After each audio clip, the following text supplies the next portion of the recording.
श्रीमदानंदतीर्थभगवत्पादाचार्यगुरुभ्यो नमः। हरि ओम। जगत्यजो खंडगुणोर्मण्डलस्तदोदितो ज्ञानमरीचमारी स्वभक्तहार्दो च तमो निहंता व्यासावतारो हरिरात्मभास्करः अभ्रमं भंगरहितम् अजडं विमलं सदा आनन्दतीर्थमतुलं भजे तापत्रयापहं भवति यदनुभावातेन वाग्मी जडमतिरभिजन्तर्जायते प्राज्ञमौलिः सकलवचनचेतो देवता भारती सा मम वचसि निधत्तां सन्निधिं मानसे च। नमोऽस्तात्विका देवाः विष्णुभक्तिपरायणाः धर्ममार्गे प्रेरयन्तु भवन्तः सर्वदेव हि। चित्रैः पदैश्च गम्भीरैः वाक्यैः मानेन खण्डितैः गुरुभावं विजयन्ति भातश्री जगतीर्थवाक् अर्थिकल्पितकल्पोऽयं प्रत्यर्थिगजकेसरी व्यासतीर्थगुरुर्भूयात् अस्मदिष्टार्थसिद्धये। तपोविद्या विरक्त्यादि सद्गुणौघाकरानहं वादिराजगुरून् वन्दे हयग्रीवपदाश्रयान्। पूज्याय राघवेन्द्राय सत्यधर्मरताय च भजतां कल्पवृक्षाय नमतां कामधेनवे। आपादमौलिपर्यन्तं गुरूणामाकृतिं स्मरेत् तेन विघ्नाः प्रणश्यन्ति सिद्ध्यन्ति च मनोरथाः। जलज्येष्ठनिभाकारं जगदीशपदाश्रयं जगदीतलविख्यातं जगन्नाथगुरुं भजे। पृथ्वीमण्डलमध्यस्थाः पूर्णबोधमतानुगाः वैष्णवाः विष्णुहृदयाः तान् नमस्ये गुरून् मम। श्रीगुरुभ्यो नमः। हरि ओम हरि ओम हरि ओम। स्वस्तिस्तोषेषसन्मङ्गलानि भवन्तु। पूर्वश्लोकांत ಭಾಗದಲ್ಲಿ ಅತ್ಯಂತ ಪರಮಮಂಗಳಕರವಾದಂತಹ ಭಗವಂತನ ಸರ್ವೋತ್ತಮತ್ವವೇ ಮೊದಲಾದ ಗುಣಗಳನ್ನು ಪ್ರತಿಪಾದನೆ ಮಾಡುವಂತಹ ಅತ್ಯದ್ಭುತವಾದಂತಹ ಕೃತಿ ಶ್ರೀಮದ್ ಹರಿಕಥಾಮೃತ ಸಾರ. ಮಹಾನುಭಾವರಾದಂತಹ ಜಗನ್ನಾಥದಾಸವರಿಯರು ಇದನ್ನು ರಚನೆ ಮಾಡಿ ಆಧ್ಯಾತ್ಮಿಕ ಪ್ರಪಂಚಕ್ಕೆ ಬಹಳ ದೊಡ್ಡ ಕೊಡುಗೆಯನ್ನು ನೀಡಿದ್ದಾರೆ. ಅಂಥ ಕೃತಿಯ ಚಿಂತನೆಯನ್ನು ಮಾಡ್ತಾ ಹಿಂದಿನ ಉಪನ್ಯಾಸದಲ್ಲಿ ಈ ಗ್ರಂಥಕ್ಕೆ ಹರಿಕಥಾಮೃತ ಸಾರ ಅಂತ ನಾಮಕರಣವನ್ನು ಮಾಡಲಿಕ್ಕೆ ಏನೆಲ್ಲ ಕಾರಣಗಳು ಇರಬಹುದು ಅನ್ನೋದನ್ನು ಕೂಡ ನಿನ್ನೆ ದಿವಸ ಯಥಾಮತಿಯಾಗಿ ಚಿಂತನೆಯನ್ನು ಮಾಡಿದ್ವಿ. ಅದಾದ ಮೇಲೆ ಇನ್ನೂ ಅನೇಕ ಕಾರಣಗಳೆಲ್ಲ ಇದೆ. ಹರಿಕಥಾಮೃತ ಸಾರ ಅಂತಲೇ ದಾಸರು ಇದಕ್ಕೆ ಹೆಸರಿಡುವುದಕ್ಕೆ ಅನೇಕ ಕಾರಣಗಳನ್ನು ಹೇಳ್ತಾರೆ. ಅದರಲ್ಲಿ ಕೆಲವುದನ್ನು ಮಾತ್ರ ನಿನ್ನೆ ದಿವಸ ಚಿಂತನೆ ಮಾಡಿದ್ವಿ ನಮ್ಮ ಯೋಗ್ಯತೆಗೆ ಅನುಗುಣವಾಗಿ. ಅದಾದ ಮೇಲೆ ಆ ಪದ್ಯ ಹೇಳೋದು, ಆ ಪಲ್ಲವಿ ಹೇಳೋದು, ಹರಿಕಥಾಮೃತ ಸಾರ ಗುರುಗಳ ಕರುಣದಿಂದ ಪರಿತು ಪೇಳುವೆ. ಮುಂದಿನ ಶಬ್ದ ಗುರುಗಳ ಕರುಣದಿಂದ ಅಂತ ಹೇಳ್ತಾ ಇದ್ದಾರೆ. ಗುರುಗಳ ಕರುಣದಿಂದ ಅಂತ ಹೇಳಬೇಕಾದಾಗ ಗುರುವಿನ ಕರುಣೆಯಿಂದ ಅಂತ ಅಲ್ಲಿ ಹೇಳಲಿಲ್ಲ, ಗುರುಗಳ ಕರುಣದಿಂದ ಅಂತ ಹೇಳಿದ್ರು.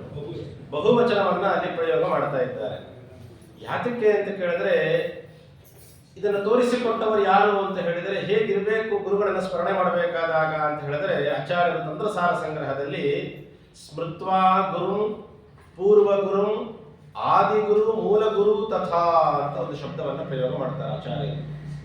ನಾವು ಯಾವುದೇ ಕಾರ್ಯವನ್ನ ದಿನನಿತ್ಯದ ವೇದೋಕ್ತವಾದ ಕರ್ಮಾನುಷ್ಠಾನಗಳು, ಪಾಠವಾಗಲಿ ಪ್ರವಚನವಾಗಲಿ ಯಾವುದೇ ಒಂದು ಕರ್ಮಾನುಷ್ಠಾನವನ್ನ ನಾವು ಪ್ರಾರಂಭ ಮಾಡೋದಕ್ಕಿಂತ ಮುಂಚಿತವಾಗಿ ಗುರುಗಳ ಸ್ಮರಣೆ, ಪರಮ ಗುರುಗಳ ಸ್ಮರಣೆ, ಹೀಗೆ ಅದು ಭಗವಂತನ ತನಕ ಹೋಗಬೇಕು.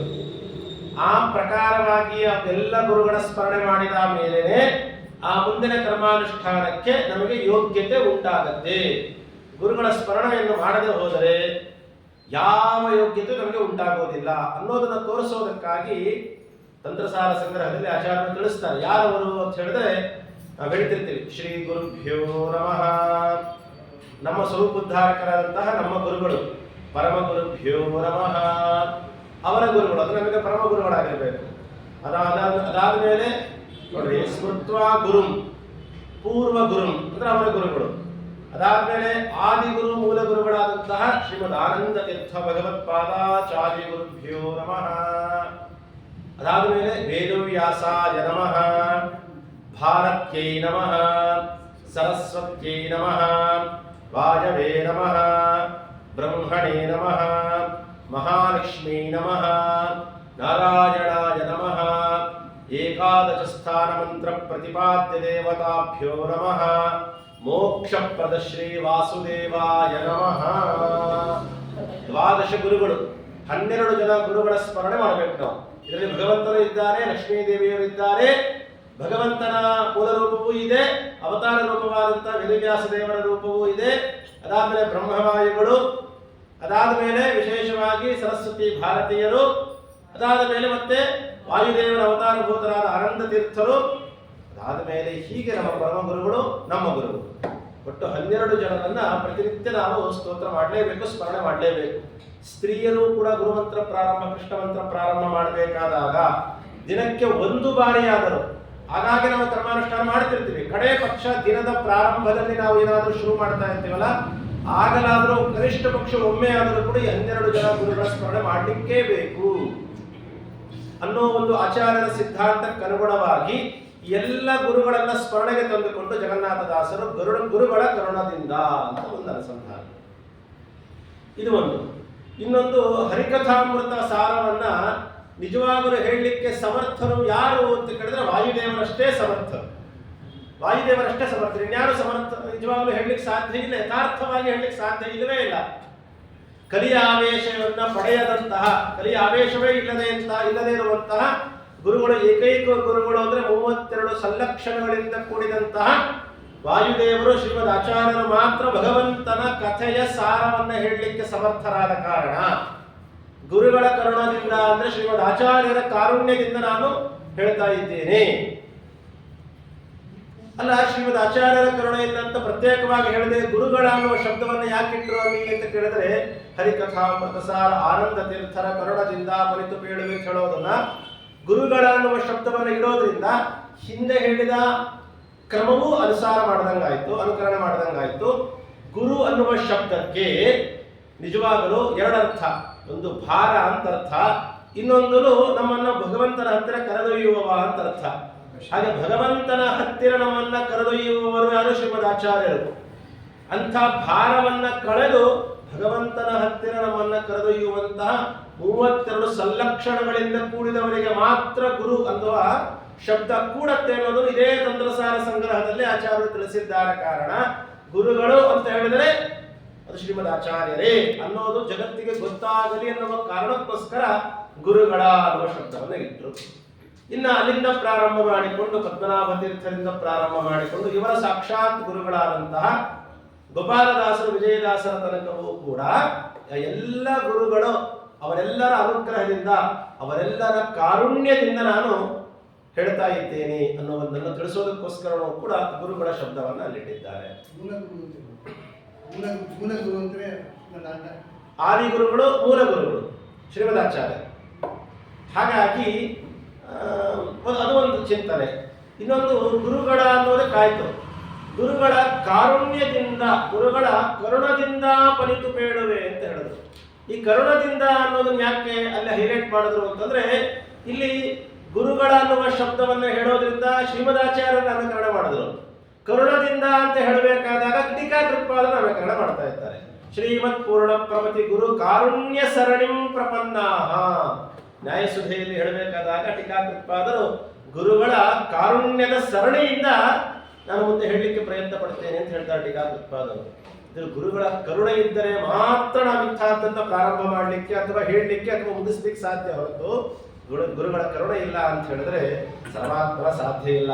ನನಗೆ ಪಾಂಡಿತ್ಯ ಇದೆ, ನನಗೆ ವಿದ್ವತ್ತಿದೆ, ನಾನು ಕುತ್ಕೊಳ್ತೀನಿ, ನಾನು ಹೇಳ್ತೀನಿ ಅಂತಂದ್ರೆ ದೇವತೆಗಳೆಲ್ಲ ಅಪಹಾಸ್ಯ ಮಾಡಿ ನಗ್ತಾರಷ್ಟೇ.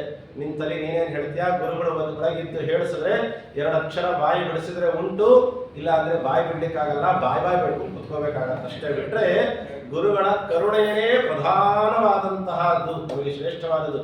ಗುರುಪ್ರಸಾದೋ ಬಲವಾನ್ ತಸ್ಮಾತ್ ಬಲವತ್ತರಂ ಅಂತ ಹೇಳ್ತಾರೆ ಸೂತ್ರ ಭಾಷೆಯಲ್ಲಿ ಆಚಾರ್ಯರು. ಗುರುಪ್ರಸಾದೋ ಬಲವಾನ್, ನಮಗೆ ನಿಜವಾದ ಬಲ ಯಾವುದು ಅಂದ್ರೆ ಗುರುಗಳ ಕರುಣೆಯೇ ನಿಜವಾದ ಬಲ ನಮಗೆ. ಅದಕ್ಕೋಸ್ಕರ ಶ್ರೀಮದ್ ಪೂರ್ಣಪ್ರವತಿ ಗುರು ಕಾರುಣ್ಯ ನೋಡ್ರಿ, ಜಗನ್ನಾಥದಾಸರು ಹರಿಕಥಾಮೃತ ಅನ್ನೋ ಹರಿಕಥಾಮೃತ ಅಂತ ಹೇಳೋದ್ರಿಂದಲೇನೆ ತಮ್ಮದು ಯಾವುದೂ ಅಲ್ಲ, ಹರಿಕಥಾಮೃತ ಅನ್ನೋದನ್ನ ವ್ಯಾಸರ ಹೇಳಿದ ಪದವನ್ನ ಇಟ್ರು, ಗುರುಗಳ ವಾಯುದೇವರು ಶ್ರೀಮದಾಚಾರ್ಯರು ಹೇಳಿದ ಪದವನ್ನ ಇಟ್ರು, ಕರುಣ ಟೀಕಾಕೃತ್ಪಾದರು ಹೇಳಿದ ಪದವನ್ನ ಇಟ್ರು. ಅಂದ್ರೆ ಹಿರಿಯರನ್ನ ಜ್ಞಾನಿಗಳನ್ನ ಹೇಗೆ ಅನುಕರಣೆ ಮಾಡ್ತಾ ಬರ್ತಾ ಇದ್ದಾರೆ ನೋಡಿ ಜಗನ್ನಾಥದಾಸರು. ಕೇವಲ ಮಾತಿಗೋಸ್ಕರ ಇದು ನನ್ನ ಮಾತುಗಳಲ್ಲ, ನನ್ನ ಹಿರಿಯರ ಮಾತು ಅಂತ ಕೇವಲ ಬಾಯಿ ಮಾತಿಗೆ ಹೇಳಿದ್ದಲ್ಲ. ಅವರು ಎಲ್ಲ ಪದಗಳು ಹಿರಿಯರು, ಅವರಿಗೆ ಹಿರಿಯರಾದಂತಹ ಅವರ ಗುರುಗಳು, ಪರಮ ಗುರುಗಳು, ಮೂಲ ಗುರುಗಳು, ಆದಿ ಗುರುಗಳು, ಸರ್ವೋತ್ತಮನಾದ ಭಗವಂತನೇ ಮೊದಲಾದವರೇ ಆಡಿದ ಮಾತುಗಳನ್ನು ಸಂಗ್ರಹ ಮಾಡಿ ನಮಗೆ ತೋರಿಸಿಕೊಡ್ತಾ ಇದ್ದಾರೆ ಗುರುಗಳ ಕರುಣದಿಂದ. ಅದಾದ ಮೇಲೆ ಇಲ್ಲಿ ನಾವು ಪದಚ್ಛೇದ ಮಾಡ್ಕೊಳ್ಬೇಕಾದಾಗ ಪನಿತು ಪೇಳುವೆ ಅಂತ, ಪನಿತು ಪೇಳುವೆ ಅಲ್ಲ, ಆಪನಿತು ಪೇಳುವೆ ಅಂತ ಅರ್ಥ. ಕರುಣದಿಂದ ಆಪನಿತು ಪೇಳುವೆ. ಏನ್ ಆಪನಿತು ಪೇಳುವೆ ಅಂದ್ರೆ, ಆಪನಿತು ಅಂತಂದ್ರೆ ಯಥಾಶಕ್ತಿ ಅಂತ ಅರ್ಥ, ಯಥಾಮತಿ ಅಂತ ಅರ್ಥ. ಭಗವಂತ ನನಗೆ ಏನು ಯೋಗ್ಯತೆಯನ್ನು ಕೊಟ್ಟಿದ್ದಾನೋ ಆ ಯೋಗ್ಯತೆಗೆ ಅನುಗುಣವಾಗಿ, ಎಷ್ಟು ಶಕ್ತಿಯನ್ನು ಕೊಟ್ಟಿದ್ದಾನೋ ಆ ಶಕ್ತಿಗೆ ಅನುಗುಣವಾಗಿ ನಾನು ಹೇಳ್ತಾ ಇದ್ದೇನೆ ಅಂತ ಅರ್ಥ ಅಭಿಪ್ರಾಯ. ಜಗನ್ನಾಥದಾಸರೇ ಈ ಮಾತನ್ನ ಹೇಳಬೇಕಾದ್ರೆ ಗ್ರಂಥಕರ್ತೃಗಳು ನಾವು ಹೇಗೆ ಹೇಳಬೇಕು ಅನ್ನೋದನ್ನ ಹೇಳಲಿಕ್ಕೆ ಕುತ್ಕೊಳ್ಳೋರು ಇದನ್ನ ಫಾಲೋ ಮಾಡ್ರಿ ಅಂತ ಪ್ರಾರಂಭದಲ್ಲೇ ನಮಗೆ ತೋರಿಸಿಕೊಟ್ಟಂಗಿದೆ. ಇನ್ನ ಅವರ ಗುರುಗಳ ಕರುಣೆಯೇ ನನಗೆ ಪ್ರಧಾನ ಅನ್ನೋದನ್ನ ಹಿಂದೆ ತಿಳಿಸಿಕೊಟ್ಟಿದ್ದಾರೆ. ಯಥಾಮತಿಯಾಗಿ ಯಥಾಶಕ್ತಿಯಾಗಿ ಭಗವಂತ ಕೊಟ್ಟ ಯೋಗ್ಯತೆಗೆ ಅನುಗುಣವಾಗಿ ನಾನು ಇದನ್ನ ಆಪನಿತು ಪೇಳುವೆ ಹೇಳ್ತಾ ಇದ್ದೇನೆ ಅಂತ. ಯಾರಿದನ್ನ ಕೇಳಬೇಕು ಅಂದ್ರೆ ಪರಮ ಭಗವದ್ ಭಕ್ತರು ಇದನ್ನು ಆಧರಿಸಿ ಕೇಳುವುದು ಅಂತ. ಇಲ್ಲಿ 3 ಶಬ್ದ ಇದೆ. ಪರಮ ಭಗವದ್ ಭಕ್ತರು, ಆದರದಿ, ಕೇಳುವುದು. ಪರಮ ಭಗವದ್ ಭಕ್ತರು ಇದನ್ನ ಆದರದಿ ಕೇಳಬೇಕಂತೆ. ಏನು ಪರಮ ಭಗವದ್ ಭಕ್ತರು ಅಂತ ಕೇಳಿದ್ರೆ ನೋಡ್ರಿ, ಇಲ್ಲಿ ಪರಮ ಭಗವದ್ ಭಕ್ತರು, ಪರಮ ಸರ್ವೋತ್ತಮನಾದಂತಹ ಭಗವಂತನ ಭಕ್ತರು ಅಂತ. ಪರಮ ಭಗವದ್ ಭಕ್ತರಲ್ಲಿ 3 ಶಬ್ದ ಮತ್ತೆ. ಪರಮ ಭಗವಂತನ ಭಕ್ತರು. ಪರಮ ಅಂದ್ರೆ ಪರ ಅಂದ್ರೆ ಸರ್ವೋತ್ತಮನಾದಂತಹ ಭಗವಂತ, ಜೊತೆಯಲ್ಲಿ ಮಾ ಅಂದ್ರೆ ಲಕ್ಷ್ಮೀದೇವಿ ಅಂತ ಅರ್ಥ. ಲಕ್ಷ್ಮೀನಾರಾಯಣರ ಜೊತೆಯಲ್ಲಿ ಭಗವಂತ, ಭಗವಾನ್ ಶಬ್ದ ಅದು. ಪರಮ ಅಂದ್ರೆ ಯಾರಾದ್ರು ಲಕ್ಷ್ಮೀನಾರಾಯಣರು ಅಂತ ಆದ್ರು. ಭಗವಾನ್ ಅಂದ್ರೆ ಷಡ್ಗುಣೇಶ್ವರ್ಯ ಸಂಪನ್ನರು ಅಂತ ಭಗವಂತನಿಗೂ ಭಗವಾನ್ ಶಬ್ದ, ವಾಯುದೇವರು ಭಗವಾನ್ ಶಬ್ದದಿಂದ ವಾಚ್ಯರಾಗಿದ್ದಾರೆ. ಸೊ ಭಗವತ್ ಭಕ್ತರು ಅಂದ್ರೆ ಭಕ್ತರು ಬಿಟ್ಬಿಡ್ರಿ, ಭಗವಂತ ಭಗವಾನ್ ಪರಮ 2 ಶಬ್ದ ಇದೆ. ಪರಮ ಅಂದ್ರೆ ಲಕ್ಷ್ಮೀನಾರಾಯಣರು, ಭಗವಾನ್ ಅಂದ್ರೆ ವಾಯುದೇವರು. ಅಂದ್ರೆ ಭಗವಂತನ ಭಕ್ತರು, ಲಕ್ಷ್ಮೀದೇವಿಯ ಭಕ್ತರು, ವಾಯುದೇವರ ಭಕ್ತರು ಇದನ್ನ ಆಧಾರದಿ ಕೇಳುವುದು. ಯಾಕೆ ಅಂದ್ರೆ ಇದು ಪ್ರಧಾನವಾಗಿ ಹೇಳಿರೋದೇ ಭಗವಂತನ ಬಗ್ಗೆ, ಲಕ್ಷ್ಮೀದೇವಿ ಬಗ್ಗೆ, ವಾಯುದೇವರ ಬಗ್ಗೆ. ಇದೆಲ್ಲ ಹೇಳಿದ್ರು ಹರಿಕಥಾಮೃತ. ಹರಿ ಅಂದ್ರೆ ಭಗವಂತ, ಕಥಾ ಅಂದ್ರೆ ಲಕ್ಷ್ಮೀದೇವಿ, ಅಮೃತ ಅಂದ್ರೆ ವಾಯುದೇವರು. ಅವರ 3 ಜನರ ಗುಣಗಳ ಸಾರವನ್ನೇ ಹೇಳಿ ಹೊರಟಿದೆ. ಆದ ಕಾರಣ ಆ 3 ಜನರ ಭಕ್ತರೇ ಇದನ್ನ ಚೆನ್ನಾಗಿ ಕೇಳ್ರಿ. ಆ 3 ಜನರ ಭಕ್ತರು ಅಂತ ಎಲ್ಲಿ ಹೇಳಿದ್ದಾರೆ? ಪರಮ ಭಗವದ್ ಭಕ್ತರು ಅಂತ ಹೇಳಿದ್ರಲ್ಲ. ಪರಮ ಭಗವದ್ ಭಕ್ತರು ಅಂದ್ರೆ ಶ್ರೇಷ್ಠ ಭಕ್ತರು, ಅದೊಂದರ್ಥ ಸರಿ. ಆದರೆ ಪರ ಅಂದ್ರೆ ಪರಂ ಸತ್ಯಂ ಪರಂ ಧೀಮಹಿ. ಪರ ಅಂದ್ರೆ ಸರ್ವೋತ್ತಮನಾದ ನಾರಾಯಣ, ಮಾ ಅಂದ್ರೆ ಲಕ್ಷ್ಮೀದೇವಿ, ಪರಮ ಅಂದ್ರೆ ಲಕ್ಷ್ಮೀನಾರಾಯಣರು, ಭಗವಾನ್ ಷಡ್ಗುಣೇಶ್ವರಿ ಸಂಪನ್ನನಾದಂತಹ ವಾಯುದೇವರ ಭಕ್ತರು ಯಾರಿದ್ದೀರೋ ಇದನ್ನ ಆದರದಿ ಕೇಳುವುದು ಒಂದರ್ಥ. ಪರಮ ಭಗವದ್ ಭಕ್ತರು ಅಂತಿದೆಯಲ್ಲ, ಭಗವಂತನ ಪರಮ ಭಕ್ತರು. ಭಗವದ್ ಭಕ್ತರು ಕಡೆ ಮೊದಲನೇದು ಭಗವಂತನ ಭಗವಂತ ಅಂತ ಅರ್ಥ ಇಟ್ಕೊಳ್ರಿ. ಅದಾದ್ಮೇಲೆ ಪರಮ ಭಕ್ತರು ಅಂತ ಅರ್ಥ ಇಟ್ಕೊಳ್ರಿ. ಭಗವಂತನ ಪರಮ ಭಕ್ತರೂ ಕೂಡ ಇದನ್ನ ಆದರದಿ ಕೇಳುವುದು. ಹೇಗೆ, ಯಾಕೆ ಅರ್ಥ ಮಾಡಬೇಕು ಅಂತ ಕೇಳಿದ್ರೆ, ಸಾಮಾನ್ಯ ಭಕ್ತರು ಇದನ್ನ ಕೇಳ್ತಾರೆ. ಆದರೆ ಪರಮ ಭಕ್ತರು ಅಂದ್ರೆ ಶ್ರೇಷ್ಠ ಭಕ್ತರು, ನಾನು ಬಹಳ ಪಾಂಡಿತ್ಯದಿಂದ ಕೂತ್ಕೊಂಡಿದ್ದೀನಿ, ನನಗೆ ಸಂಸ್ಕೃತ ಗ್ರಂಥಗಳ ಅವಶ್ಯಕತೆ ಅಷ್ಟೇ ಸಾಕು, ನನಗೆ ನ್ಯಾಯಸುಧಾ ನ್ಯಾಯಾಮೃತಾದಿ ಗ್ರಂಥಗಳು ಸಾಕು, ನನಗೆ ಕನ್ನಡ ಗ್ರಂಥಗಳ ಅವಶ್ಯಕತೆ ನನಗಿಲ್ಲ ಅಂತ ಅನ್ಕೊಳ್ಬೇಡ್ರಿ. ಅವರೆಲ್ಲ ಪರಮ ಭಕ್ತರು ಅಂತ ಅನ್ಕೊಂಡಿದ್ದೀರಾ? ಅಂಥವರು ಕೂಡ ಭಗವಂತನ ಪರಮ ಭಕ್ತರು, ಶ್ರೇಷ್ಠ ಭಕ್ತರು. ಶ್ರೇಷ್ಠ ಭಕ್ತರು ಇದರ ಅಭಿಪ್ರಾಯ ಬಹಳ ವಿದ್ಯಾವಂತರಾದ ಭಕ್ತರೂ ಕೂಡ ಇದನ್ನ ಆದರದಿ ಕೇಳುವುದು. ನ್ಯಾಯಸುಧಾದಿ ಮಂಗಳವನ್ನ ಮಾಡಿಕೊಂಡಂತಹ ಪಂಡಿತರಾಗಿರ್ಬೋದು, ವಿದ್ವಾಂಸರಾಗಿರ್ಬೋದು, ಯಾರೇ ಆಗಿರ್ಬೋದು, ಎಲ್ಲರೂ ಕೂಡ ಅಂಥವರು ಭಕ್ತರು, ಪರಮ ಭಕ್ತರು ಅಂತ ಅನಿಸ್ಕೊಳ್ತೀರಾ, ಅಂಥವರು ಇದನ್ನ ಆದರದಿ ಕೇಳುವುದು. ಇನ್ನ ಪರಮ ಭಗವದ್ ಭಕ್ತರು ಸಾಮಾನ್ಯವಾದ ಅರ್ಥ ಅಂದ್ರೆ ಅತ್ಯಂತ ಶ್ರೇಷ್ಠವಾದಂತಹ, ಸರ್ವೋತ್ತಮನಾದಂತಹ, ಸರ್ವೋತ್ಕೃಷ್ಟನಾದಂತಹ ಭಗವಂತನ ಭಕ್ತರು. ನಾವೆಲ್ಲ ಶ್ರೇಷ್ಠರಾದ ಭಕ್ತರು ಅಂತ ಒಂದು ಗುಂಪು, ನಾವೆಲ್ಲ ಭಕ್ತರಾಗಿರೋದೇ ಪುಣ್ಯ, ಇನ್ನು ಶ್ರೇಷ್ಠ ಭಕ್ತರಾಗಿ ಯೋಗ್ಯತೆ ನಮಗಿನ್ನ ಬಂದಿಲ್ಲ. ಹಾಗಾಗಿ ಜಗನ್ನಾಥದಾಸರು ಅಂಥ ಭಕ್ತರಿಗೋಸ್ಕರನೂ ಹೇಳಿದ್ದಾರೆ. ಹಾಗಾದ್ರೆ ನಮ್ಮನ್ನು ಸಿಕ್ಬಿಟ್ರ ದಾಸರು ಅಂದ್ರೆ ಇಲ್ಲ, ಪರಮ ಭಗವದ್ ಭಕ್ತರು, ಸರ್ವೋತ್ತಮನಾದ ಭಗವಂತನ ಭಕ್ತರು, ಸಾಮಾನ್ಯ ಭಕ್ತರು ನಾವೆಲ್ಲ, ನಾವು ಕೂಡ ಇದನ್ನ ಆದರದಿ ಕೇಳುವುದು. ಪರಮ ಭಗವದ್ ಭಕ್ತರು ಇದನ್ನ ಆದರದಿ ಕೇಳುವುದು. ಏನು ಆದರದಿ ಅಂತ ಕೇಳಿದ್ರೆ, ಆದರದಿ ಅಂತಂದ್ರೆ ಸಾಮಾನ್ಯವಾಗಿ ಎರಡು ಅರ್ಥ. ಒಂದು ಪ್ರೀತಿಯಿಂದ ಅಂತ, ಆದರದಿಂದ ಹೃದಯಪೂರ್ವಕವಾಗಿ ಇದನ್ನ ನಾವು ಶ್ರವಣ ಮಾಡಬೇಕು ಅಂತ ಒಂದು ಅರ್ಥ. ಇನ್ನೊಂದು ಆದರ ಅಂದ್ರೆ ಆದರೋ ಭಜನಂ ಭಕ್ತಿ ಬಹುಮಾನಂಚ ಸೇವನಂ. ಆಚಾರ್ಯರು ಹೇಳ್ತಾರೆ ಆದರ ಅಂದ್ರೆ ಭಕ್ತಿ ಅಂತ ಅರ್ಥ. ಈ ಗ್ರಂಥವನ್ನು ನಾವು ಪಾರಾಯಣ ಮಾಡಬೇಕಾದಾಗ ಅಥವಾ ಇದನ್ನ ಅಧ್ಯಯನ ಅಥವಾ ಇದರ ಶ್ರವಣ ಮಾಡಬೇಕಾದಾಗ ನಾವು ಪ್ರಧಾನವಾದ ಒಂದು ಲಕ್ಷಣವನ್ನು ನಾವು ಬೆಳೆಸ್ಕೊಳ್ಬೇಕು. ಹೇಗೆ ಕೇಳಬೇಕು ಅಂದ್ರೆ ಭಕ್ತಿಯಿಂದ ಶ್ರವಣ ಮಾಡಬೇಕು. ಏಕೆ? ಗುರುಗಳ ಕರುಣೆಯಿಂದ ಸರ್ವೋತ್ತಮನಾದ ಭಗವಂತನ ಲಕ್ಷ್ಮೀದೇವಿಯ ವಾಯುದೇವರ ಮಹಿಮೆಯನ್ನು ಹೇಳಲಿಕ್ಕೆ ಅಂತ ಕೂತಂತಹ ಮಹಾನುಭಾವರು ಜಗನ್ನಾಥದಾಸರು ಅವರ ಅಷ್ಟು ಶ್ರದ್ಧೆಯಿಂದ ಹೇಳಬೇಕಾದಾಗ ನಾವು ಭಕ್ತಿಯಿಂದ ಇದನ್ನು ಶ್ರವಣ ಮಾಡಬೇಕು. ಆದರದಿ, ಆದರ ಅಂತಂದ್ರೆ ಅತ್ಯಂತ ಉತ್ಸಾಹದಿಂದ ಅಥವಾ ಪ್ರೀತಿಯಿಂದ, ಇನ್ನೂ ಹೆಚ್ಚಿನ ಮಟ್ಟ ಅತ್ಯಂತ ಭಕ್ತಿಯಿಂದ ಇದನ್ನು ನಾವು ಇದನ್ನು ಕೇಳಬೇಕು ಅಂತ ಹೇಳ್ತಾರೆ. ನೋಡ್ರಿ, ಇದನ್ನ ಜಗನ್ನಾಥದಾಸರು ಆದರದಿ ಪೇಳುವೆ ಅಲ್ಲಿಗೂ ಅನ್ವಯ ಮಾಡ್ಕೊಳ್ಬಹುದು. ಪರಮ ಭಗವದ್ ಭಕ್ತರು ಇದನ್ನ ಆದರದಿ ಕೇಳುವುದು ನಮಗೆ ಹೇಳಿದ್ದು.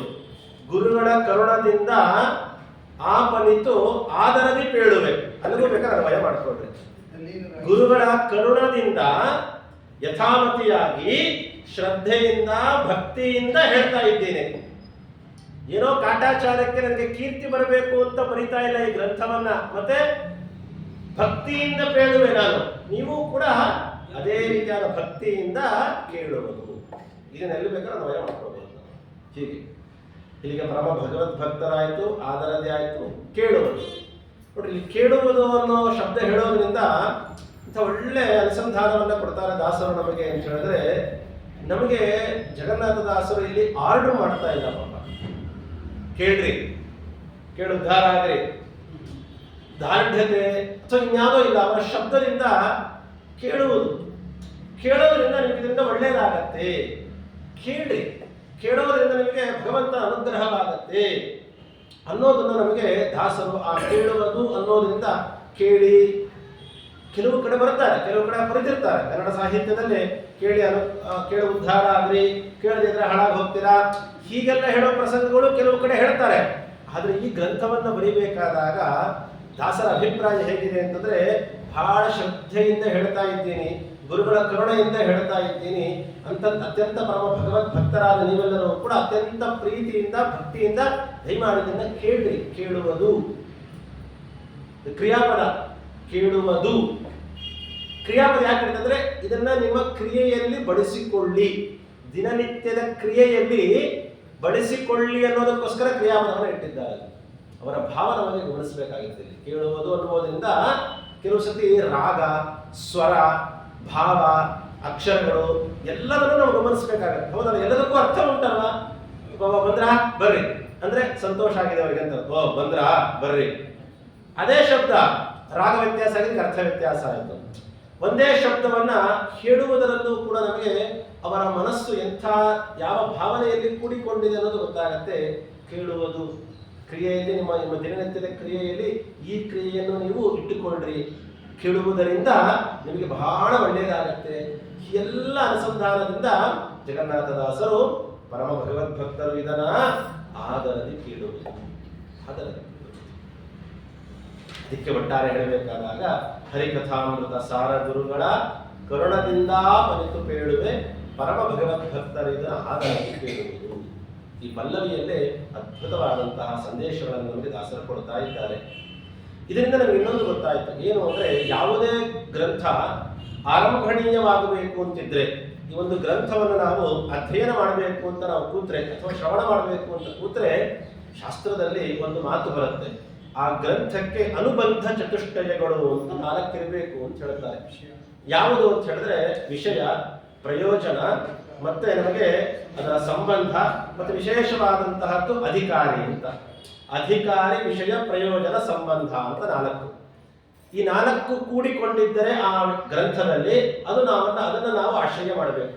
4 ಇಲ್ಲ ಅಂದ್ರೆ ಅದು ಆರಂಭಕ್ಕೆ ಯೋಗ್ಯವಾದದ್ದಲ್ಲ ಅಂತ ಹೇಳ್ತಾರೆ. ಇದನ್ನ ಸುಧಾ ಗ್ರಂಥವೇ ಮೊದಲಾದ ಅನೇಕ ಎಲ್ಲ ಗ್ರಂಥಗಳಲ್ಲೂ ನಮಗೆ ಇದನ್ನ ಟೀಕಾಕೃತ್ಪಾದರು, ವ್ಯಾಸರಾಜರು, ಮಂತ್ರಾಲಯಗಳು ತೋರಿಸಿಕೊಡ್ತಾ ಬರ್ತಾರೆ.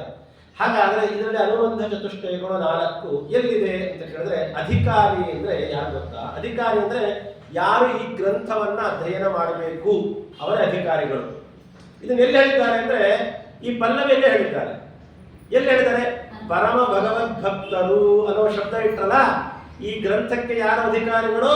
ಪರಮ ಭಗವದ್ಭಕ್ತರೇ ಇದಕ್ಕೆ ಅಧಿಕಾರಿಗಳು. ಹಾಗಾದ್ರೆ ನಾವು ಈ ಗ್ರಂಥವನ್ನ ಕೇಳಲಿಕ್ಕೆ ಅಧಿಕಾರಿಗಳು ಅಂತ ಕರೆಸ್ಕೊಳ್ಬೇಕು ಅಂದ್ರೆ ಭಗವಂತನ ಇರುವಿಕೆಯನ್ನು, ಅವನ ಸತ್ಯತ್ವವನ್ನ ಒಪ್ಪಿ, ಅವನ ಗುಣಪರಿಪೂರ್ಣತ್ವವನ್ನು ಒಪ್ಪಿ ನಾವು ಕುತ್ಕೊಳ್ಬೇಕು. ಅವರೇ ನಿಜವಾದ ಅಧಿಕಾರಿಗಳಾಗ್ತಾರೆ. ಈ 3 ಶಬ್ದದಲ್ಲಿ 3 ಲೈನಿನಲ್ಲೇ ಈ 4 ಸೇರಿಸಿ ಹೇಳ್ತಾರೆ. ಪರಮ ಭಗವದ್ಭಕ್ತರು ಅನ್ನೋದೇನಿದೆ ಅಲ್ಲ, ಅದೇ ಅಧಿಕಾರಿಗಳು. ವಿಷಯ ಯಾವುದು ಅಂತ ಕೇಳಿದ್ರೆ ಹರಿಕಥಾಮೃತ ಸಾರ, ಅದೇ ವಿಷಯ. ಭಗವಂತನ ಕಥೆಯ ಅಮೃತದ ಕಡಲು, ಅದರ ಸಾರಭೂತವಾದದ್ದೇ ಈ ಗ್ರಂಥದ ವಿಷಯ. ಇದರ ವಿಶೇಷವಾದಂತಹ ಪ್ರಯೋಜನ ಮತ್ತೆ ಸಂಬಂಧ ಅಂತಿದೆ. ಸಂಬಂಧ ಅಂದ್ರೆ ಗ್ರಂಥಕ್ಕೂ ಅಧಿಕಾರಿಗೂ, ಗ್ರಂಥ ಪ್ರತಿಪಾದ್ಯನಾದ ಭಗವಂತನಿಗೂ ಅಧಿಕಾರಿಗೂ ಇರುವ ಸಂಬಂಧ. ಆ ಸಂಬಂಧ ನಮಗೆ ಮುಂದೆ ಗೊತ್ತಾಗ್ತಾ ಬರುತ್ತೆ. ಇದಕ್ಕೇನು ವಿಶೇಷವಾದಂತಹ ಪ್ರಯೋಜನ? ಪ್ರಯೋಜನ ಏನಿದೆ? ಇದನ್ನು ಕೇಳೋದ್ರಿಂದ ನಮಗೆ ಏನಾಗುತ್ತೆ? ಮೋಕ್ಷವಾಗುತ್ತೆ. ಅದನ್ನು ಹೇಳಿದ್ದಾರೆ ಅಂತ ಕೇಳಿದ್ರೆ ಹರಿಕಥಾಮೃತ, ಅದೇ ನಮಗೆ ದೊಡ್ಡ ಪ್ರಯೋಜನ. ಅದೇಗೆ ಅಂತ ಕೇಳಿದ್ರೆ ಭಗವಂತನ ಕಥೆ ಕೇಳೋದು ಅದು ವಿಷಯ ಆಯ್ತಲ್ವಾ, ಅದು ಪ್ರಯೋಜನ ಹೇಗೆ ಅಂತ ಕೇಳಿದರೆ ನೋಡ್ರಿ, ಅಮೃತದ ಕಡಲು ಮೋಕ್ಷ. ಅಮೃತ ಅಂದ್ರೆ ಮೋಕ್ಷ ಅಂತ ಅರ್ಥ. ಆ ಮೋಕ್ಷವನ್ನ ಕೊಡಿಸತ್ತೆ. ಹೇಗೆ? ಹರಿ ಎನ್ನುವ ಶಬ್ದದಿಂದ ನಮಗೆ ದಾಸರು ತೋರಿಸಿಕೊಡ್ತಾ ಇದ್ದಾರೆ. ಹರಿ ಅಂದ್ರೆ ನಮ್ಮೊಳಗಿರುವ ಬಿಂಬ ರೂಪಕ್ಕೆ ಹರಿ ಅಂತ ಕರೀತಾರೆ. ಹರಿಕಥಾಮೃತ ಸಾರ ಅಂದ್ರೆ ನಮ್ಮ ಬಿಂಬ ರೂಪದ ಚಿಂತನೆಯನ್ನ ಹೇಳುವಂತಹ ಸಾರ ಅಂತಲೂ ಅರ್ಥ ಮಾಡಬಹುದು. ಹರಿ ಅಂತಂದ್ರೆ ನಮ್ಮೊಳಗಿರುವ ಬಿಂಬ ರೂಪದ ಸಾಕ್ಷಾತ್ಕಾರದಿಂದ ಅಮೃತ ಮೋಕ್ಷವಾಗತ್ತೆ. ಮೋಕ್ಷವನ್ನ ಕೊಡುವಂತಹ ಗ್ರಂಥ ಆದ ಕಾರಣ ಇದೇ ದೊಡ್ಡ ಪ್ರಯೋಜನ. ವಿಷಯವೂ ಹರಿಕಥಾಮೃತ ಸಾರ, ಪ್ರಯೋಜನವೂ ಹರಿಕಥಾಮೃತ ಸಾರ. ಇದಕ್ಕೆ ಅಧಿಕಾರಿಗಳು ಪರಮ ಭಗವದ್ಭಕ್ತರು. ಸಂಬಂಧ ಶ್ರೀಹರಿಗೂ ಭಗವಂತನ ಭಕ್ತರಿಗೂ ಇರುವ ಸಂಬಂಧ, ಗ್ರಂಥಕ್ಕೂ ನಮಗೂ ಇರುವಂತಹ ಸಂಬಂಧವನ್ನು ಮುಂದೆ ನಮಗೆ ಆಯಾ ಕಾಲಕ್ಕೆ ತೋರಿಸಿಕೊಡ್ತಾ ಬರ್ತಾರೆ. ಯಥಾಯೋಗ್ಯವಾದ ಸಂಬಂಧವನ್ನು ತೋರಿಸಿಕೊಡ್ತಾ ಬರ್ತಾರೆ. ಹಾಗಾಗಿ ಅಧಿಕಾರಿ, ವಿಷಯ, ಪ್ರಯೋಜನ ಮತ್ತೆ ಸಂಬಂಧ, ಇದು ಅನುಬಂಧ ಚತುಷ್ಟಯಗಳು ಅಂತ ಹೇಳ್ತಾರೆ. ಇದನ್ನ ಪ್ರಾರಂಭದಲ್ಲೇ ಇನ್ನು ಮಂಗಳಾಚರಣೆಯಲ್ಲಿ ತೋರಿಸಿಕೊಡ್ತಾ ಬರ್ತಾರೆ. ಮಂಗಳಾಚರಣೆಯ ಪ್ರಾರಂಭದಲ್ಲೇ ಆಡುವ ಕನ್ನಡದ ಮಾತುಗಳಿಂದಲೇ ಅನುಬಂಧ ಚತುಷ್ಟಯಗಳನ್ನು ತೋರಿಸಿಕೊಡ್ತಾರೆ ಅಂತ ಹೇಳಿದರೆ ದಾಸರ ಯೋಗ್ಯತಾ, ಅವರ ಚಿಂತನೆ ಮಟ್ಟ, ಅವರ ಶಬ್ದ ಲಾಲಿತ್ಯ, ಆ ಶಬ್ದದಲ್ಲಿ ಅವರಿಗಿರುವಂತಹ ಹಿಡಿತ, ಆಯಾ ಕಾಲಕ್ಕೆ ಆಯಾ ಶಬ್ದಗಳನ್ನೇ ಆಯಾ ಅಕ್ಷರಗಳನ್ನೇ ಅಲ್ಲಿ ಇಡಬೇಕು ಅಂತ ದೇವರವರಲ್ಲಿ ನಿಂತು ಇಷ್ಟು ಚೆನ್ನಾಗಿ ನಡೆಸಿದ್ದಾರೆ ಅಂದರೆ ಮುಂದೆ ನಾವು ನೋಡ್ತಾ ಹೋದಷ್ಟೇ ಮೈ ರೋಮಾಂಚನವಾಗುತ್ತೆ ನಿಜವಾಗಿ ಹೇಳಬೇಕು ಅಂತಂದ್ರೆ. ಹೀಗಾಗಿ ಕೇಳುವುದು ಅನ್ನೋದು ನೋಡಿ, ಕೇಳುವುದು ಅಂದ್ರೆ ಶೃಣು ಅಂತ ಅರ್ಥ. ಕೇಳುವುದು ಅಂದ್ರೆ ಶೃಣು ಅನ್ನುವ ಶಬ್ದ ಅರ್ಥ, ಅದು ಸಂಸ್ಕೃತದಿಂದ ಶೃಣು ಅನ್ನೋದು ಕನ್ನಡದಲ್ಲಿ ಕೇಳುವುದು. ಗೀತೆಯಲ್ಲಿ ಹೇಳ್ತಾರೆ ಶೃಣು ಅರ್ಜುನನಿಗೆ. ಹಂಗಾರೆ ಬರೀ ಕೇಳಿ ಬಿಟ್ಬಿಡ್ಬೇಕು ಅಂತ ಅರ್ಥ ಅಲ್ಲ. ಕೇಳುವುದು ಅನ್ನುವ ಕ್ರಿಯಾಪದದಿಂದ ಯಾಕೆ ಹೇಳಿದ್ರೆ ಕ್ರಿಯಾಪದ ಇಟ್ಟರು ಅಂತಂದ್ರೆ ಟೀಕಾಕೃತ್ಪಾದರು ಪ್ರಮೇಯ ದೀಪಿಕೆಯಲ್ಲಿ ಹೇಳಬೇಕಾದಾಗ ಶೃಣು ಶಬ್ದಕ್ಕೆ ಅರ್ಥ ಬರೀಬೇಕಾದಾಗ ಶ್ರುತ್ವ ಅನುಷ್ಠಾನಂ ಕುರು ಅಂತ ಅರ್ಥ ಬರೀತಾರೆ. ಶೃಣು ಅಂದ್ರೆ ಕೇಳೋದು ಅಂತ ಅರ್ಥ ಅಲ್ವಂತೆ, ಕೇಳಿದ್ದನ್ನ ಅನುಷ್ಠಾನ ಮಾಡೋದೇ ಕೇಳೋದು ಅಂತ ಅರ್ಥ ಅಂತೆ. ನನ್ನ ಮಾತು ಕೇಳು, ಅಂಗಡಿಗೆ ಹೋಗಿ ಸಾಮಾನು ತಗೊಂಡ್ ಬಾ, ಕೇಳಿದ್ಯಾ? ಕೇಳಿದೆ, ಕೇಳ್ಬಿಟ್ಟು ಕುತ್ಕೊಂಡ್ರೆ ಅದು ಕೇಳದಂಗಲ್ಲ, ಅಂಗಡಿಗೆ ಹೋಗಿ ತಗೊಂಡ್ ಬರಬೇಕು, ಅದು ಮಾತು ಕೇಳದಂಗೆ. ದಶರಥ ಹೇಳಿದ ರಾಮಚಂದ್ರನಿಗೆ 14 ವರ್ಷ ಕಾಡಿಗೆ ಹೋಗ್ಬೇಕಪ್ಪ, ಕೇಳಿಸ್ಕೊಂಡ್ಯಾ? ಕೇಳದೆ. ಕೇಳದ ಅರ್ಥ ಏನು? ಹೋಗಿ ಬರಬೇಕು. ಅದನ್ನು ಟೀಕಾಕೃತ್ಪಾದರು ಹೇಳ್ತಾರೆ, ಶ್ರುತ್ವ, ಶೃಣು ಅಂದ್ರೆ ಶ್ರುತ್ವ ಕೇಳಿ, ಅನುಷ್ಠಾನಂ ಕುರು. ಹರಿಕಥಾಮೃತ ಸಾರವನ್ನ ಕೇಳೋದು ಅಂದ್ರೆ ಅಭಿಪ್ರಾಯ, ಅದಕ್ಕೆ ಕ್ರಿಯಾಪದ ಇಟ್ಟದ್ದು. ಕೇಳಿ ಸುಮ್ಮನೆ ಕೂಡೋದು ಅಂತ ಅರ್ಥ ಅಲ್ಲ, ಕ್ರಿಯೆಯಲ್ಲಿ ಅದನ್ನ ಬಳಸಿಕೊಳ್ಳಿ. ಅನುಸಂಧಾನ ಆ ಶಬ್ದದ ಮೇಲೆ ಅವರಿಗೆ ಹಿಡಿತ ಅಂತ ಯೋಚನೆ ಮಾಡಿ. ಹಾಗಾಗಿ ಅದನ್ನು ಹೇಳ್ತಾ ಮುಂದೆ ಪ್ರಧಾನವಾಗಿ ಶುರು ಮಾಡ್ತಾರೆ. ಶ್ರೀರಮಣಿ ಕರಕಮಲ ಪೂಜಿತ ಚಾರು ಚರಣ ಸರೋಜ ಬ್ರಹ್ಮ ಸಮೀರವಾಣಿ ಫಣೀಂದ್ರವೀಂದ್ರ ಭವೇಂದ್ರ ಮುಖವೆನುತ ನೀರಜ ಭವಾಂಡೋದಯ ಸ್ಥಿತಿ ಕಾರಣನೆ ಕೈವಲ್ಯದಾಯಕ ನಾರಸಿಂಹನೆ ನಮಿಪೆ ಕರುಣೆಪು ನಮಗೆ ಮಂಗಳವಾ. ಪ್ರಾರಂಭದಲ್ಲಿ ಅವರ ಇಷ್ಟ ದೇವತೆಯಾದಂತಹ, ವಿಶಿಷ್ಟ ದೇವತೆಯಾದಂತಹ, ಅಧಿಕೃತವಾದಂತಹ ಅವರಿಗೆ ಅನುಸಂಧಾನದಲ್ಲಿ ಬಂದಂತಹ ಭಗವಂತನ ನರಸಿಂಹದೇವರ ರೂಪವನ್ನ ಚಿಂತನೆಯನ್ನ ಮಾಡ್ತಾ ಈ ಗ್ರಂಥವನ್ನ ಪ್ರಾರಂಭ ಮಾಡ್ತಾರೆ. ಯಾವಾಗಲೂ ಕೂಡ ಟೀಕಾಕೃತ್ಪಾದರು ಕೂಡ ನ್ಯಾಯಸುದ್ಧಿಯಲ್ಲಿ ಹೇಳಬೇಕಾದಾಗ ಈ ಮಾತನ್ನ ಹೇಳ್ತಾರೆ. ಯಾವಾಗಲೂ ಕೂಡ 3 ಜನ ದೇವತೆಗಳನ್ನ ಸ್ಮರಣೆ ಮಾಡಬೇಕಂತೆ. ಯಾವಾಗಲೂ ಕೂಡ ತ್ರಿವಿಧಾಹಿ ದೇವತಾ ವಂದ್ಯಾ ಭವತಿ ಟೀಕಾರಾರ ಹೇಳ್ತಾರೆ. ಯಾವುದದು? ವಿಶಿಷ್ಟೇಷ್ಠಾಧಿಕೃತ ಚೇತಿ.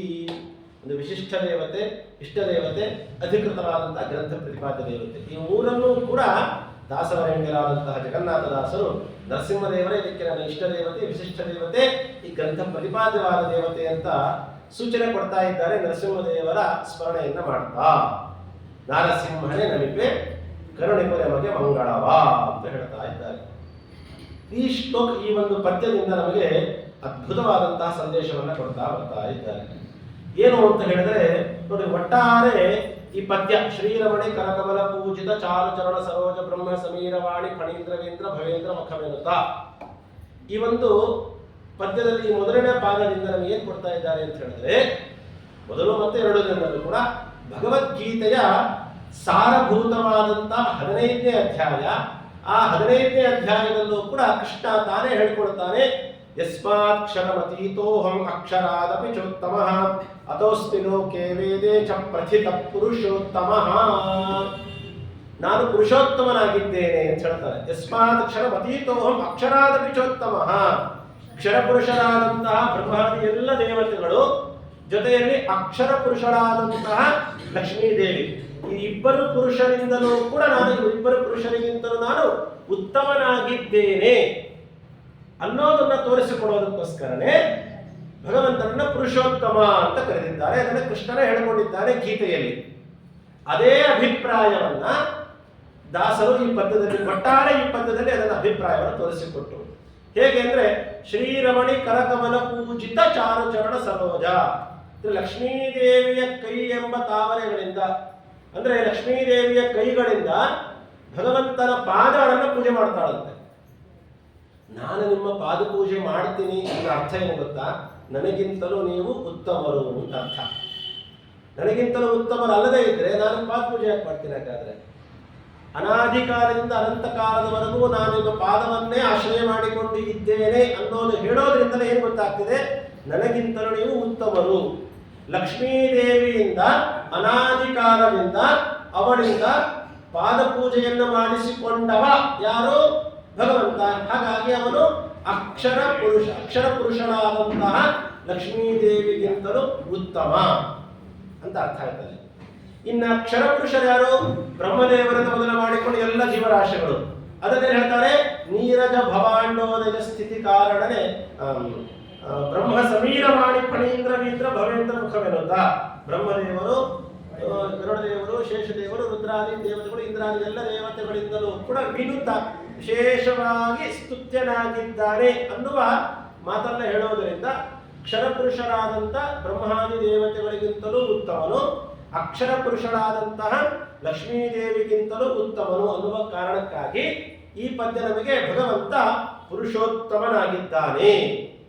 ಎಲ್ಲ ಚರಾಚರ ಪ್ರಪಂಚದಲ್ಲಿರುವಂಥ ಎಲ್ಲ ಜೀವರಾಶಿಗಳಿಗಿಂತಲೂ ಮತ್ತೆ ಅಕ್ಷರ ಪುರುಷಳಾದಂಥ ಲಕ್ಷ್ಮೀದೇವಿಗಿಂತಲೂ ಉತ್ತಮ. ಅದನ್ನ ಹೇಳಬೇಕಾದಾಗ ಪುರುಷೋತ್ತಮ ಅನ್ನೋದು ಹೇಳಬೇಕಾದಾಗ ಕಡೆಯಲ್ಲಿ ನಾರಸಿಂಹ ಅನ್ನುವ ಶಬ್ದವನ್ನು ಪ್ರಯೋಗ ಮಾಡೋದು. ನಾರಸಿಂಹ ಅನ್ನುವ ಪದವನ್ನು ನೋಡ್ರಿ. ನರಸಿಂಹ ಅಂದ್ರೆ ನರ ಅಂತ ಹೇಳಿದ್ರೆ ಎಲ್ಲ ಜೀವರಾಶಿಗಳು ಅಂತ ಅರ್ಥ. ಎಲ್ಲರೂ ಸೇರಿಕೊಂಡರಲ್ಲಿ ಎಲ್ಲ ಜೀವರಾಶಿಗಳಿಗಿಂತಲೂ ಕೂಡ ಸಿಂಹ ಅಂದ್ರೆ ಶ್ರೇಷ್ಠ ಅಂತ ಅರ್ಥ. ಸಿಂಹ ಅಂದ್ರೆ ಶ್ರೇಷ್ಠ. ನರಸಿಂಹ ಅಂದ್ರೆ ಎಲ್ಲರಿಗಿಂತಲೂ ಶ್ರೇಷ್ಠನಾದವನು. ಮತ್ತದೇ ಪುರುಷೋತ್ತಮ ಅನ್ನುವ ಅರ್ಥವೇ ನಮಗೆ ಬರುತ್ತೆ. ಒಟ್ಟಾರೆ ಈ ಪದ್ಯದಿಂದ ಭಗವಂತ ಎಲ್ಲರಿಗಿಂತಲೂ ಉತ್ತಮ, ಸರ್ವೋತ್ತಮ ಅನ್ನುವುದನ್ನು ಪ್ರತಿಪಾದನೆ ಮಾಡಿದೆ. ಇದು ಒಂದು ರೀತಿಯಾದಂತಹ ಚಿಂತನೆ. ಇನ್ನ ಎರಡನೇ ರೀತಿಯಾದ ಚಿಂತನೆಯನ್ನು ಪ್ರಾರಂಭ ಮಾಡೋಣ. ಈಗ ಶ್ರೀರಮಣಿ. ಯಾರು ಶ್ರೀರಮಣಿ ಅಂತಂದ್ರೆ ಲಕ್ಷ್ಮೀದೇವಿ. ರಮಣಿ ಅಂದ್ರೆ ಏನು? ಹಾಗಾದ್ರೆ ರಮಣಿ ಅಂದ್ರೆ ಸುಂದರಿ ಅಂತ ಅರ್ಥ. ಶ್ರೀರಮಣಿ ಅಂದ್ರೆ ಶ್ರೀ ಅಂದ್ರೆ ಲಕ್ಷ್ಮೀದೇವಿ. ಯಾಕೆ ಲಕ್ಷ್ಮೀದೇವಿಗೆ ಶ್ರೀ ಅಂತ ಕರೀತಾರೆ ಅಂತ ಹೇಳಿದ್ರೆ, ಶ್ರೀ ಅಂದ್ರೆ ಏನು? ಸರ್ವೈಹಿ ಶ್ರುತ. ಎಲ್ಲರಿಗೂ ಯಾರು ಆಶ್ರಯಗಳೋ ಅವಳನ್ನ ಶ್ರೀ ಅಂತ ಕರೀತಾರೆ. ಅಂದ್ರೆ ಭಗವಂತನನ್ನ ಹೊರತುಪಡಿಸಿ ಪ್ರತಿಯೊಬ್ಬರಿಗೂ ಕೂಡ ಆಶ್ರಯಗಳಾದವಳು ಯಾರು ಅಂದ್ರೆ ಲಕ್ಷ್ಮೀದೇವಿ. ಬ್ರಹ್ಮೇಶ ಶಕ್ಕ ರವಿಧರ್ಮ ಶಶಾಂಕ ಪೂರ್ವ ಗೀರ್ವಾಣ ಸಂತರಿಯಂ ಯದ ಪಾಂಗಲೇಶಂ ಆಶ್ರಿತ್ಯ ವಿಶ್ವ ವಿಜಯಂ ವಿಸೃಜತ್ಯ ಚಿಂತ್ಯ ಶ್ರೀಹಿ ಯತ್ ಕಟಾಕ್ಷ ಬಲವತ್ತು ಅಜಿತಂ ನಮಾಮಿ. ಆಚಾರ್ಯ ಹೇಳ್ತಾರೆ, ಬ್ರಹ್ಮಾದಿ ಎಲ್ಲ ದೇವತೆಗಳಿಗೂ ಯಾರು ಆಶ್ರಿತ್ಯ ವಿಶ್ವ ವಿಜಯಂ, ಎಲ್ಲರಿಗೂ ಕೂಡ ಆಶ್ರಯಗಳು ಯಾವಳೋ ಅವಳನ್ನು ಶ್ರೀ ಅಂತ ಕರೀಬೇಕು ಅಂತ ಹೇಳ್ತಾರೆ. ಹಾಗಾಗಿ ಶ್ರೀ ಅಂದ್ರೆ ಲಕ್ಷ್ಮೀದೇವಿ ಅಂತ ಅರ್ಥ. ಇನ್ನ ಶಂ ಅಂತಂದ್ರೆ ಸುಖ ಅಂತ ಅರ್ಥ, ಆನಂದ ಅಂತ ಅರ್ಥ. ಅದನ್ನ ರಮಯತಿ ಅಂದ್ರೆ ಯಾರಿಂದ ಆನಂದವನ್ನು ಪಡಿತಾಳೆ. ಶಂ ಅಂದ್ರೆ ಆನಂದ ಪೂರ್ಣನಾದಂತಹ ಭಗವಂತನಿಂದ ಇವಳಿಗೆ ಆನಂದ. ಯಾರವಳು? ಅವಳೇ ಲಕ್ಷ್ಮೀ. ಅದಕ್ಕೆ ಲಕ್ಷ್ಮೀದೇವಿಗೆ ಶ್ರೀ ಅಂತ ಅರ್ಥ. ಸೊ ಶ್ರೀ ಅಂತಂದ್ರೆ ಲಕ್ಷ್ಮೀದೇವಿ ಅಂತ ಅರ್ಥ. ಶ್ರೀರಮಣಿ ಅಂತಂದ್ರೆ ಅತ್ಯಂತ ಲೋಕ ಸುಂದರ ಮೂರ್ತಿಯಾದಂತಹ ಲಕ್ಷ್ಮೀದೇವಿಯ ಕರಕಮಲ ಪೂಜಿತ. ಲಕ್ಷ್ಮೀದೇವಿಯ ಕೈಯೆಂಬ ಕಮಲಗಳಿಂದ ಪೂಜಿತ. ಅವಳ ಕೈ ಕಮಲದಂತೆ ಇದೆ ಅಂತೆ. ಆ ಕಮಲಗಳಂತೆ ಇರುವಂತಹ ಅವಳ ಕೈಯಿಂದ ಪೂಜಿತವಾದದ್ದು ಯಾವುದು? ಚಾರು ಚರಣ ಸರೋಜ. ಚರಣ ಅಂದ್ರೆ ಪಾದಗಳು ಅಂತ ಅರ್ಥ. ಎಂಥ ಪಾದಗಳು? ಕಮಲದಂತೆ ಇರುವಂತಹ ಪಾದಗಳು. ಕಮಲದಂತೆ ಅಂದ್ರೆ ಎಲ್ಲಿದ್ದಾರೆ? ಕಮಲದಂತೆ ಅಂದ್ರೆ ಸರೋಜ, ನೀರಿನಲ್ಲಿ ಹುಟ್ಟದ್ದು ಯಾವುದು? ಕಮಲ. ಅಂಥ ಕಮಲದಂತೆ ಇರುವ ಪಾದಗಳನ್ನ ಪೂಜೆ ಮಾಡ್ತಾ ಇದ್ದಾಳೆ. ಕಮಲದಂತೆ ಇರುವಂತಹ ಪಾದಗಳನ್ನು ಪೂಜೆ ಮಾಡ್ತಾ ಇದ್ದಾಳೆ. ನೋಡ್ರಿ, ಇಲ್ಲಿ ಹೇಳಬೇಕಾದಾಗ ತಾರತಮ್ಯವನ್ನು ನಾವು ಗಮನಿಸಬೇಕು. ಈ ಪದ್ಯದಲ್ಲಿ ಬಹಳ ಚೆನ್ನಾಗಿ ತಾರತಮ್ಯವನ್ನು ಹೇಳಿದ್ದಾರೆ. ಲಕ್ಷ್ಮೀದೇವಿ ಕೈಯೆಂಬ ಕಮಲಗಳಿಂದ ಭಗವಂತನ ಪಾದವೆಂಬ ಕಮಲಗಳನ್ನ ಪೂಜೆ ಮಾಡ್ತಾ ಇದ್ದಾಳೆ. ಇದರಿಂದಲೇ ಗೊತ್ತಾಗೋಯ್ತು ಲಕ್ಷ್ಮೀದೇವಿಗಿಂತಲೂ ಭಗವಂತ ಉತ್ತಮ. ಒಂದು ಚಿಂತನೆ, ಲಕ್ಷ್ಮೀದೇವಿ ಕೈ ಎಂಬ ಕಮಲ ಹೇಳಬೇಕಾದಾಗ ವಿಶೇಷಣ ಕೊಡ್ಲಿಲ್ಲ, ಕರಕಮಲ ಪೂಜಿತ ಹೇಳ್ಬಿಟ್ಟು. ಆದ್ರೆ ಭಗವಂತನ ಪಾದಗಳು ಅಂತ ಹೇಳಬೇಕಾದಾಗ ಚಾರು ಚರಣ ಸರೋಜ ಅಂತ ಹೇಳಿದ್ರು. ಚಾರು ಅಂದ್ರೆ ಮನೋಹರವಾದದ್ದು ಅಂತ ಅರ್ಥ, ಅತ್ಯಂತ ಶ್ರೇಷ್ಠವಾದದ್ದು ಅಂತ ಅರ್ಥ, ಸುಂದರವಾದದ್ದು ಅಂತ ಅರ್ಥ. ನೋಡ್ರಿ, ಪದಗಳಲ್ಲೂ ತಾರತಮ್ಯ ಬಿಡಲಿಲ್ಲ ದಾಸರು. ಕರಕಮಲ ಪೂಜಿತ ಅಂತ ಹೇಳಬೇಕಾದ ವಿಶೇಷಣ ಇಲ್ಲ. ಕಮಲದಂತೆ ಇರುವ ಕೈಗಳಿಂದ ಪೂಜೆ, ಕಮಲದಂತೆ ಇರುವ ಕಾಲುಗಳಿಗೆ ಮನೋಹರವಾದ ಕಮಲಕ್ಕೆ ಮನೋಹರ ಶಬ್ದ ಇಟ್ಕೊಳ್ಳಿ. ಮನೋಹರವಾದ ಕಮಲದಂತೆ ಇರುವ ಪಾದಗಳು, ಕಮಲದಂತೆ ಇರುವ ಮನೋಹರವಾದ ಪಾದಗಳು. ಚಾರು ಶಬ್ದವನ್ನು ಎರಡೂ ಕಡೆ ಇಟ್ಕೊಂಡ್ರೆ ಯೋಗ್ಯತಾ ಗೊತ್ತಾಗತ್ತೆ. ಪೂಜೆ ಮಾಡಿದಳು ಅನ್ನೋದ್ರಿಂದ ತಾರತಮ್ಯ, ಕೈಯಿಂದ ಕಾಲು ಮುಟ್ಟುತ್ತಾ ಇದ್ದಾರೆ ಎನ್ನುವ ಶಬ್ದವನ್ನು ಹೇಳೋದ್ರಿಂದ ತಾರತಮ್ಯ, ಕಮಲ ಅಂತ ಹೇಳೋದ್ರಿಂದ ಬರೇ ಕಮಲ, ಮನೋಹರವಾದ ಕಮಲ, ಬರೇ ಕೈ, ಮನೋಹರವಾದ ಕಾಲು ಅಂತ ಹೇಳೋ ಶಬ್ದದಿಂದಲೂ ಕೂಡ ನಮಗೆ ದಾಸರು ತಾರತಮ್ಯವನ್ನು ತೋರಿಸಿಕೊಟ್ಟರು. ಇದರಲ್ಲಿ ಚಾರು ಚರಣ ಸರೋಜ ಅದ್ಭುತವಾಗಿ ತಿಳಿಸಿಕೊಡುತ್ತಾರೆ. ಅದಾದ ಮೇಲೆ ಬ್ರಹ್ಮ ಸಮೀರವಾಣಿ ಫಣೀಂದ್ರವೀಂದ್ರ ಭವೇಂದ್ರ ಮುಖವೇರುತ ಅಂತ ಹೇಳೋದು. ಬ್ರಹ್ಮ ಸಮೀರವಾಣಿ ಫಣೀಂದ್ರವೀಂದ್ರ. ಬ್ರಹ್ಮ ಅಂದ್ರೆ ನಮಗೆಲ್ಲ ಗೊತ್ತಿರುವ ಹಾಗೆ ಚಿಕ್ಕಮಕ್ಕ ಬ್ರಹ್ಮದೇವರು. ಸಮೀರ ಅಂದ್ರೆ ಈರ ಅಂತಂದ್ರೆ ಪ್ರೇರಣೆ, ಸಮ್ಯಕ್ ಈರ ಅಂದ್ರೆ ಚೆನ್ನಾಗಿ ಪ್ರೇರಣೆ ಮಾಡೋ ನಮ್ಮನ್ನೆಲ್ಲ ಯಾರು ಅಂದ್ರೆ ವಾಯುದೇವರು. ಸಮೀರ ಅಂದ್ರೆ ವಾಯುದೇವರು. ವಾಣಿ ಅಂತ ಹೇಳಿದ್ರೆ ಸರಸ್ವತಿ, ಜೊತೆಯಲ್ಲಿ ವಾಗ್ದೇವತಾ ಅನ್ನುವ ಅಭಿಪ್ರಾಯ ಕೂಡ ಭಾರತೀಯಲ್ಲಿ ನಾವು ಸೇರಿಸಿಕೊಳ್ಳಬೇಕು. ಹಾಗಾಗಿ ಅಲ್ಲಿ ಬ್ರಹ್ಮದೇವರು, ವಾಯುದೇವರು ಮತ್ತೆ ಸರಸ್ವತಿ ಜೊತೆಲಿ ಉಪಲಕ್ಷಣತೆಯ ಭಾರತೀ ದೇವಿಯರು. ಅದಾದ ಮೇಲೆ ಫಣೀಂದ್ರ, ವೀಂದ್ರ, ಭವೇಂದ್ರ. ಫಣೀಂದ್ರ ಅಂದ್ರೆ ಎಲ್ಲ ನಾಗಗಳಿಗೆ ಒಡೆಯರಾದವರು ಶೇಷದೇವರು.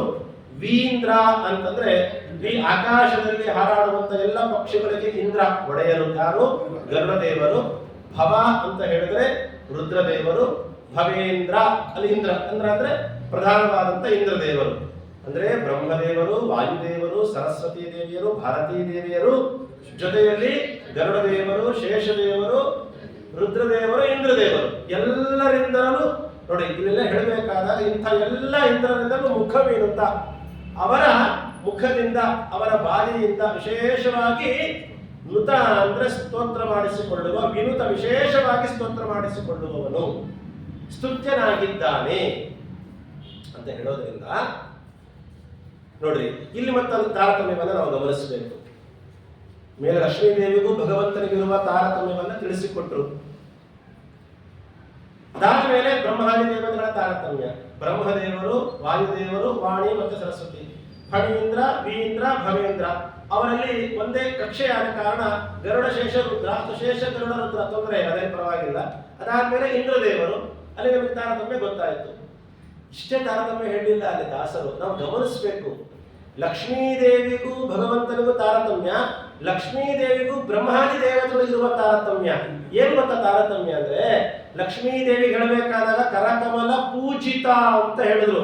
ಅಂದ್ರೆ ಲಕ್ಷ್ಮೀದೇವಿಯಿಂದ ಪೂಜೆ ಮಾಡಿಸಿಕೊಳ್ಳುವವ. ಹೇಗೆ ಎಲ್ಲ ಪೂಜೆಯನ್ನ ಭಗವಂತನ ಪಾದವನ್ನ ಮುಟ್ಟಿ ಪೂಜೆ ಮಾಡ್ತಾಳೆ, ಎಲ್ಲ ಭಗವಂತನನ್ನ ಸದಾ ಕಾಲ ನೋಡ್ತಾ ಇರ್ತಾಳೆ. ಆದ್ರೆ ಬ್ರಹ್ಮಾದಿ ದೇವತೆಗಳಿಂದ ಪೂಜಿತ ಅನ್ನುವ ಶಬ್ದ ಇರಲಿಲ್ಲ ದಾಸರು, ವಿನೂತ ಶಬ್ದ ಇಟ್ರು. ಅಂದ್ರೆ ಇವರೆಲ್ಲರಿಂದಲೂ ಕೂಡ ಸ್ತುತ್ಯನಾದವನು ಅಂತ ಅರ್ಥ. ನೋಡ್ರಿ, ಎಲ್ಲ ಬ್ರಹ್ಮಾದಿ ದೇವತೆಗಳು ಸದಾ ಯಾವಾಗಲೂ ಕೂಡ ಭಗವಂತನನ್ನ ನೋಡ್ತಾನೆ ಇರ್ತಾರೆ, ಮುಟ್ಟುತ್ತಾನೆ ಇರ್ತಾರೆ, ಪೂಜೆ ಮಾಡ್ತಾನೆ ಇರ್ತಾರೆ ಅಂತ ಇಲ್ಲ. ದಶಮಸ್ಕಂದ ಭಾಗವತದಲ್ಲಿ ಭೂದೇವಿ ಗೋರೂಪವನ್ನು ತಗೊಂಡು ಬ್ರಹ್ಮದೇವರ ಹತ್ತಿರ ಹೋದಾಗ ಬ್ರಹ್ಮದೇವರು ಕರ್ಕೊಂಡು ಹೋಗಿ ಪುರುಷ ಸೂಕ್ತೇನ ಕ್ಷೀರ ಸಮುದ್ರಕ್ಕೆ ಹೋಗಿ ಭಗವಂತನನ್ನ ಸ್ತೋತ್ರ ಮಾಡಿದ್ರೆ ಭಗವಂತ ಲಕ್ಷ್ಮೀದೇವಿಗೆ ಕಾಣಿಸಿಕೊಂಡ, ಬ್ರಹ್ಮಾದಿ ದೇವತೆಗಳಿಗೆ ಕಾಣಿಸಿಕೊಳ್ಳಿಲ್ಲ. ಅವರ ಮಾತು ಕೇಳುವಂತೆ ಅನುಗ್ರಹ ಮಾಡಿದ. ಅಲ್ಲಿ ತಾರತಮ್ಯವನ್ನು ಹೇಳ್ತಾರೆ ಆಚಾರ್ಯರು. ಅಂದ್ರೆ ಅಷ್ಟೇ. ಯಾಕೆಂದ್ರೆ ಪ್ರತಿಯೊಂದನ್ನು ಕೂಡ ಮುಟ್ಟಿ ನಾವು ಪೂಜೆ ಮಾಡಬೇಕಾದಾಗ ಶಬ್ದ ಕುಡಿಸಿ ಪೂಜೆ ಮಾಡಬೇಕು. ಲಕ್ಷ್ಮೀದೇವಿ ಮಾತ್ರ ಈ ಸೌಭಾಗ್ಯ. ಸದಾ ಕಾಲ ಅನಾದಿ ಕಾಲದಿಂದ ಅನಂತ ಕಾಲದವರೆಗೂ ಲಕ್ಷ್ಮೀದೇವಿ ಒಬ್ಬಳೇ ಭಗವಂತನನ್ನ ನೋಡ್ತಾ ಇರ್ತಾಳೆ. ನಿತ್ಯ ಅವಿಯೋಗ ದಂಪತಿಗಳವರು, ನಿತ್ಯಾವಿಯೋಗಿಯಾದವಳು ಲಕ್ಷ್ಮೀದೇವಿ ಭಗವಂತನಿಂದ. ಎಂದೆಂದೆಂದಿಗೂ ಕೂಡ ಭಗವಂತನಿಂದ ವಿಯೋಗ ಅನ್ನೋದಿಲ್ಲವೇ ಇಲ್ಲ ಅವಳಿಗೆ. ಅದಕ್ಕೆ ಅವಳನ್ನ ಹೇಳಬೇಕಾದಾಗ ಪೂಜಿತ, ಸದಾ ಕಾಲ ಪೂಜೆ ಮಾಡ್ತಾ ಇರ್ತಾಳಂತೆ. ಬ್ರಹ್ಮಾದಿಗಳ ವಿಚಾರ ಹೇಳಬೇಕಾದಾಗ ಪೂಜಿತ ಅನ್ನುವ ಶಬ್ದ ಹೇಳಿಲ್ಲ, ವಿನುತ ಸ್ತೋತ್ರ ಮಾಡ್ತಾ ಇರ್ತಾರೆ. ದೂರ ನಿಂತ್ಕೊಂಡು ಸ್ತೋತ್ರ ಮಾಡ್ತಾ ಇರ್ತಾರೆ. ನಾವೆಲ್ಲ ಬರ್ತೀವಿ, ದೂರದಿಂದ ಸ್ತೋತ್ರ ಮಾಡ್ತಿರ್ತೀವಿ. ವಾಯುದೇವರು ಇಲ್ಲಿರೋರು ದಿನನಿತ್ಯ ಪುಟ್ಟಿ ಪೂಜೆ ಮಾಡ್ತಾ ಇರ್ತಾರೆ. ಹಾಗಾಗಿ ಪೂಜಿತ ಲಕ್ಷ್ಮೀದೇವಿ ಯಾರಿಗಿಂತಲೂ ಉತ್ತಮಳು, ಬ್ರಹ್ಮಾದಿ ದೇವತೆಗಳಿಗಿಂತಲೂ ಉತ್ತಮಳು. ಭಗವಂತ ಉತ್ತಮ ಅನ್ನೋದು ಬಿಟ್ಬಿಡ್ರಿ, ಇವರೆಲ್ಲರಿಗಿಂತೂ ಲಕ್ಷ್ಮೀದೇವಿ ಉತ್ತಮ. ಯಾಕೆ? ನೀವೆಲ್ಲರೂ ಅರ್ಥಾತ್ ನಿಮ್ಗೆ ಹೇಳ್ತಿರೋದಲ್ಲ, ಬ್ರಹ್ಮಾದಿಗಳ ಲಕ್ಷ್ಮೀದೇವಿ ಹೇಳ್ತಿರೋದು. ನೀವೆಲ್ಲರೂ ಭಗವಂತನನ್ನ ದೂರ ನಿಂತ್ಕೊಂಡು ಸ್ತೋತ್ರ ಮಾಡೋರಷ್ಟೇ. ಆದ್ರೆ ನಾನು ಭಗವಂತನನ್ನ ಅನಾದಿ ಕಾಲದಿಂದ ಅನಂತ ಕಾಲದವರೆಗೂ ದೇಹನಾಶ ಇಲ್ಲದ ಸರ್ವಜ್ಞಳಾದ ನಿತ್ಯ ಮುಕ್ತಳಾದಂತಹ ನಾನು ಭಗವಂತನನ್ನ ಸದಾ ಕಾಲಕ್ಕೆ ಎಲ್ಲ ಪೂಜೆಯನ್ನ ಲಕ್ಷ್ಮೀದೇವಿಗೆ ಮಾಡ್ತಾ ಇರ್ತಾಳೆ. ಅನಂತ ಕಾಲದವರೆಗೂ ಭಗವಂತನನ್ನ ನೋಡ್ತಾ ಇರ್ತಾಳೆ, ಭಗವಂತನ ಗುಣಗಳನ್ನು ಚಿಂತನೆ ಮಾಡ್ತಾನೇ ಇರ್ತಾಳೆ ಮಹಾತಾಯಿ. ಅವಳು ಚಿಕ್ಕ ವಿಚಾರ ಮಂದಿರ ಪದ್ಯದಲ್ಲಿ ನಮಗೆ ಸಿಗತ್ತ, ಅಲ್ಲೇ ನಾವು ಚಿಂತನೆ ಮಾಡೋಣ. ಹೀಗಾಗಿ ಲಕ್ಷ್ಮೀದೇವಿಗೂ ಬ್ರಹ್ಮಾದಿ ದೇವತೆಗಳು ಇರುವಂತಹ ವ್ಯತ್ಯಾಸ ನಿಮಗೆ ಗೊತ್ತಾಯಿತು. ಹಾಗಾಗಿ ಬ್ರಹ್ಮ, ಸಮೀರ, ವಾಣಿ, ಫಣೀಂದ್ರ, ವೀಂದ್ರ, ಭವೇಂದ್ರ, ಮುಖವೇಂದ್ರ. ಮತ್ತ ಇವರ ಮತ್ತು ತಾರತಮ್ಯ ಬ್ರಹ್ಮ, ಸಮೀರ, ವಾಣಿ, ಫಣೀಂದ್ರ, ವೀಂದ್ರ ಯಾವ್ಯಾವ ವಾರ್ಡಲ್ಲಿ ಹೇಳಿದಾರೋ ಅವರವರು ಹಿಂದಿನವರಿಗಿಂತಲೂ ಮುಂದಿನವರು ಯೋಗ್ಯತೆಗೆ ಅನುಗುಣವಾಗಿ ಹೆಚ್ಚಿಗೆ ವಿನೂತ ವಿಶೇಷವಾಗಿ ಸ್ತೋತ್ರ ಮಾಡ್ತಾ ಹೋಗ್ತಾರೆ. ಭಗವಂತನನ್ನ ಪೂಜೆ ಮಾಡೋದು ದೂರ ಹೊಡಿತೀರಿ. ಭಗವಂತನನ್ನ ಕಾಣಬೇಕು ಅಂತ ಇದೆಯಲ್ಲ, ಕಾಣೋದಕ್ಕೆ ಬಹಳ ಹರಸಾಹಸ ಪಡಬೇಕು ಅಂತ ಹೇಳ್ತಿರ್ತಾರೆ. ಬಹಳ ಕಷ್ಟ ಭಗವಂತನನ್ನ ಕಾಣಲಿಕ್ಕೆ. ಮಹಾಜ್ಞಾನಿಗಳು, ಜ್ಞಾನಿಗಳು, ಯೋಗಿಗಳು, ತಪಸ್ವಿಗಳು, ಯೋಗಿಗಳು, ಪಾದಯೋಗಿಗಳು, ಹೀಗೆ ಒಂದು ತಾರತಮ್ಯ ಬರುತ್ತೆ. ಭಾಗವತದಲ್ಲಿ ಹೇಳ್ತಾರೆ ಈ ತಾರತಮ್ಯವನ್ನು. ಈ ಮಹಾಜ್ಞಾನಿಗಳು ಅಂತ ಹೇಳಿದ್ರು ಬ್ರಹ್ಮವಾಯುಗಳು. ಅವರು ಭಗವಂತನನ್ನ ನೋಡ್ತಾರೆ. ಭಗವಂತನನ್ನ 24 ಗಂಟೆ, ಅರ್ಥಾತ್ ಪ್ರಧಾನವಾದ ಹೇಳಬೇಕು ಅಂತಂದ್ರೆ ಬ್ರಹ್ಮದೇವರು ವಾಯುದೇವ ವಿಚಾರ ಬಿಟ್ಬಿಡ್ರಿ. ಮಹಾಜ್ಞಾನಿಗಳು ಭಗವಂತನನ್ನ ಕಾಣ್ತಾ ಇರ್ತಾರೆ, ಸ್ತೋತ್ರ ಮಾಡ್ತಿರ್ತಾರೆ. ಸದಾ ಪೂಜೆ ಮಾಡೋರು ಲಕ್ಷ್ಮೀದೇವಿ. ಹಾಗಾಗಿ ಅವರಿಬ್ಬರು ಸ್ವಲ್ಪ ತಾರತಮ್ಯ ಗೊತ್ತಾಯ್ತು. ಇನ್ನು ಈ ಜ್ಞಾನಿಗಳು ಅಂತ ಇದ್ದಾರಲ್ಲ, ಅವರು ತುಂಬಾ ಕಷ್ಟಪಟ್ರೆ ಒಂದು ಮುಹೂರ್ತ 48 ನಿಮಿಷ ಕಣ್ಣು ಮುಚ್ಚಿ ಭಗವಂತನನ್ನ ಸಾಕ್ಷಾತ್ಕಾರ ಮಾಡ್ಕೊಂಡು ಕಾಣ್ತಾ ಇರ್ತಾರೆ. 48 ನಿಮಿಷ ಮಾತ್ರ. ಅಂದ್ರೆ ದೇವತೆಗಳವರೆಲ್ಲರೂ ಕೂಡ ಮತ್ತೆ ಅವರು ನೋಡಬಹುದು, ಮತ್ತೆ ಸಾಧನೆ ಬೇಕಾಗುತ್ತವೆ. ಇನ್ನು ಯೋಗಿಗಳು ಅಂತ ಇದ್ದಾರಲ್ಲ, ತಪಸ್ವಿಗಳು.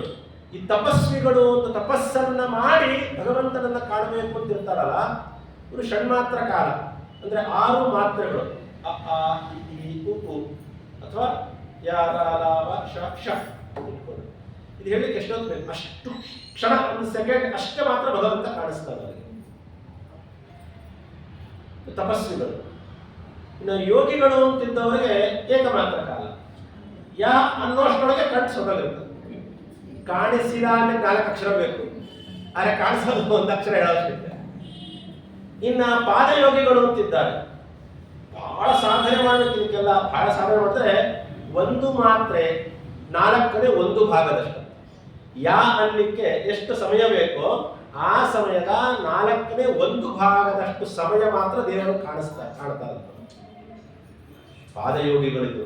ಈ ಸಾಧನೆ ಮಾಡಲಿಕ್ಕೆ 1 ಸೆಕೆಂಡ್ಗಿಂತಲೂ ತುಂಬಾ ಕಮ್ಮಿ, ಅಷ್ಟು ಅಷ್ಟು ಕಾಲ ದೇವರನ್ನು ಕಾಣ್ತಾರೆ. ನಾರದರು ತಮ್ಮ ಪೂರ್ವ ಜನ್ಮದ ವೃತ್ತ ಅಂತ ಹೇಳಬೇಕಾದಾಗ ಒಂದೇ ಒಂದು ಮಿಂಚು ಬಂದು ಹೋಗಕ್ಕೆ ಎಷ್ಟೊತ್ತು ಬೇಕಾಗಿತ್ತು. ಅದನ್ನು 4ನೇ 1 ಭಾಗ ಮಾಡಿದಷ್ಟು ನಾರದರು ಹಿಂದಿನ ಜನ್ಮದಲ್ಲಿ ದೇವರನ್ನ ಕಾಣುತ್ತಾರೆ.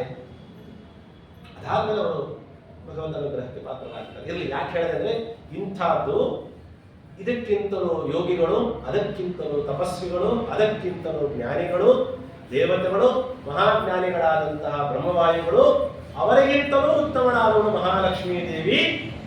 ಅಂಥ ಮಹಾಲಕ್ಷ್ಮೀ ದೇವಿಯಿಂದಲೇ ಅನಾದಿ ಕಾಲದಿಂದ ಅನಂತ ಕಾಲದವರೆಗೂ ಕೂಡ ಪಾದ ಸಂವಹನವನ್ನ ಮಾಡಿಸ್ಕೊಡ್ತಾ ಇದ್ದಾನೆ ಅಂತಂದ್ರೆ ಭಗವಂತ ಸರ್ವೋತ್ತಮ.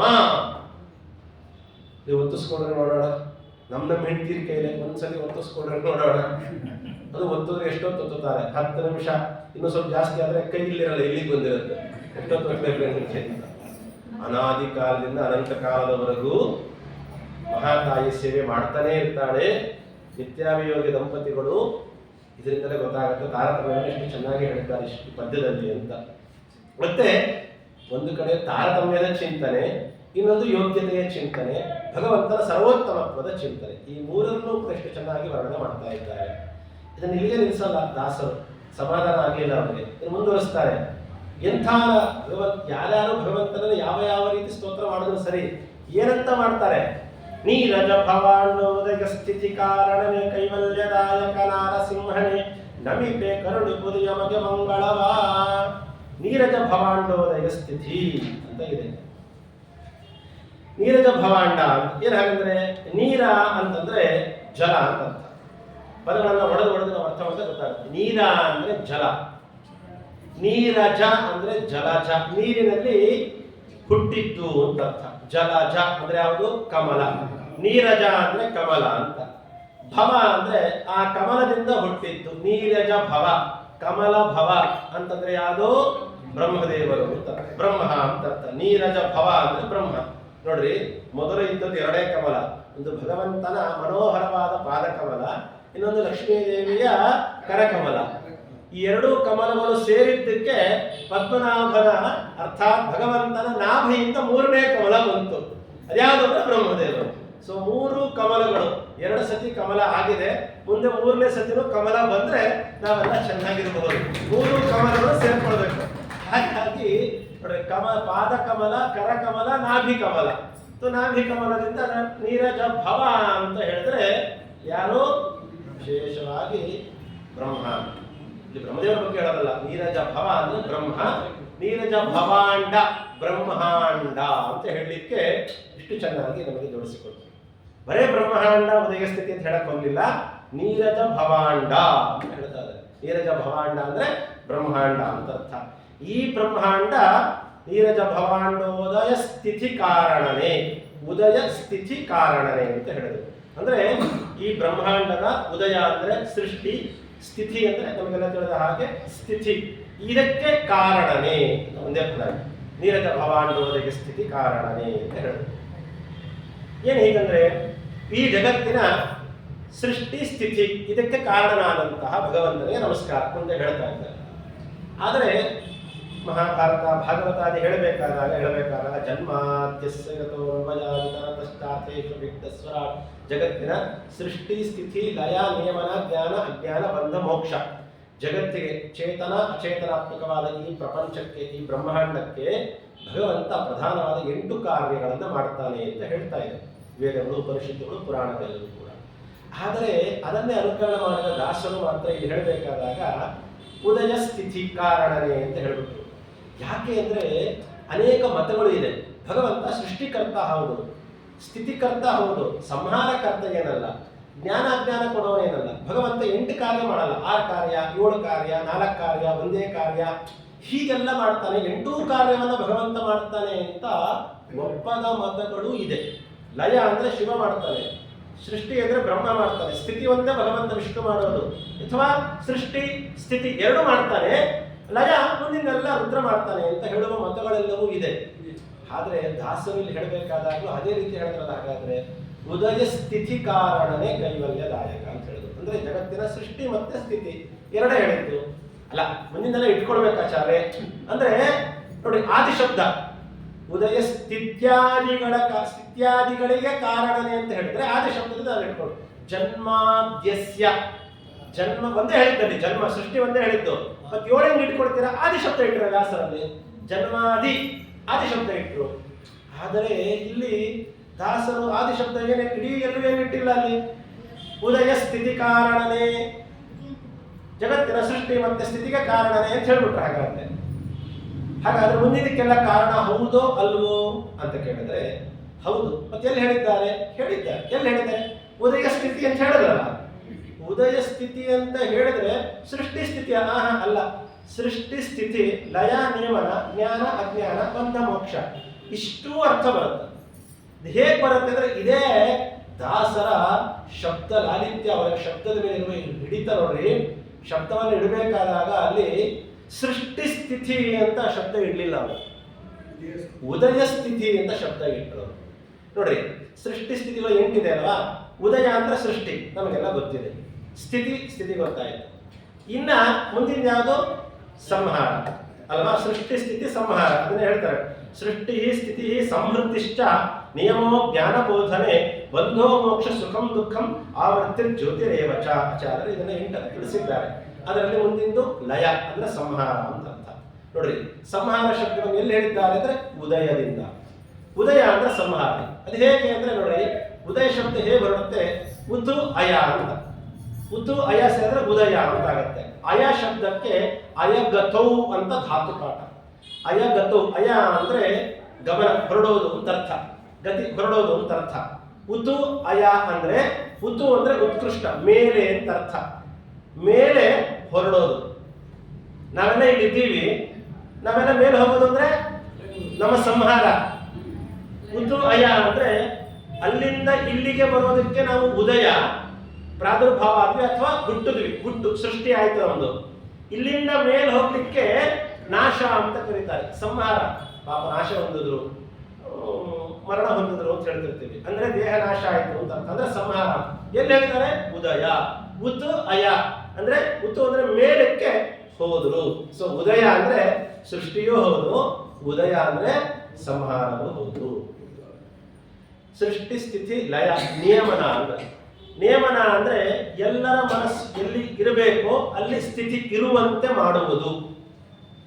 ನಿಯಮನ ಅಂದ್ರೆ ಇರುವಂತೆ ಮಾಡುವುದಕ್ಕೆ ನಿಯಮನ ಅಂತ ಕರೀತಾರೆ.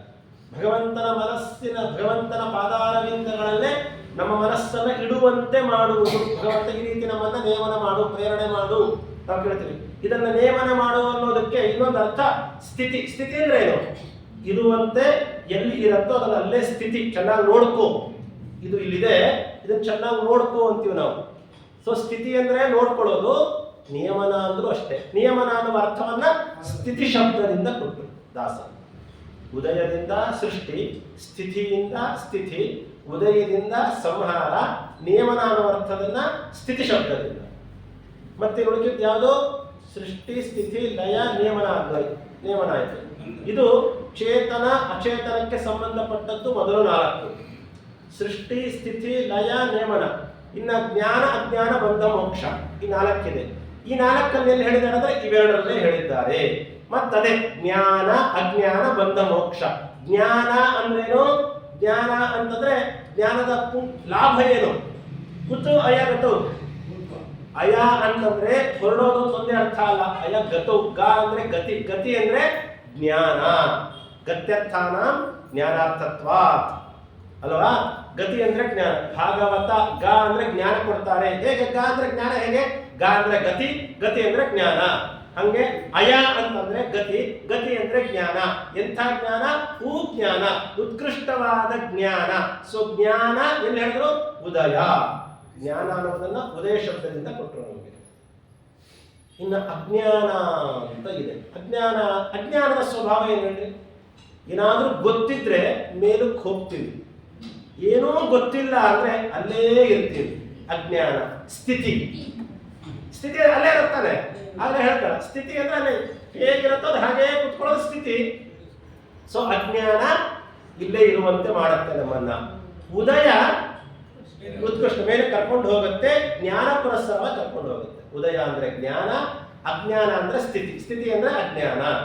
ಇನ್ನ ಬಂಧ, ಮೋಕ್ಷ ಮತ್ತೆ ಸೇಮ್ ಅರ್ಥನೆ. ಅಲ್ಲೇ ಹೇಳ್ಬಿಟ್ರಲ್ಲ, ಬಂಧ ಸ್ಥಿತಿ ಇದ್ದಲ್ಲೇ ಇದ್ರೆ, ಸಂಸಾರದಲ್ಲೇ ಇದ್ರೆ ಬಂಧನ ಹೋಗ್ತೀವಿ.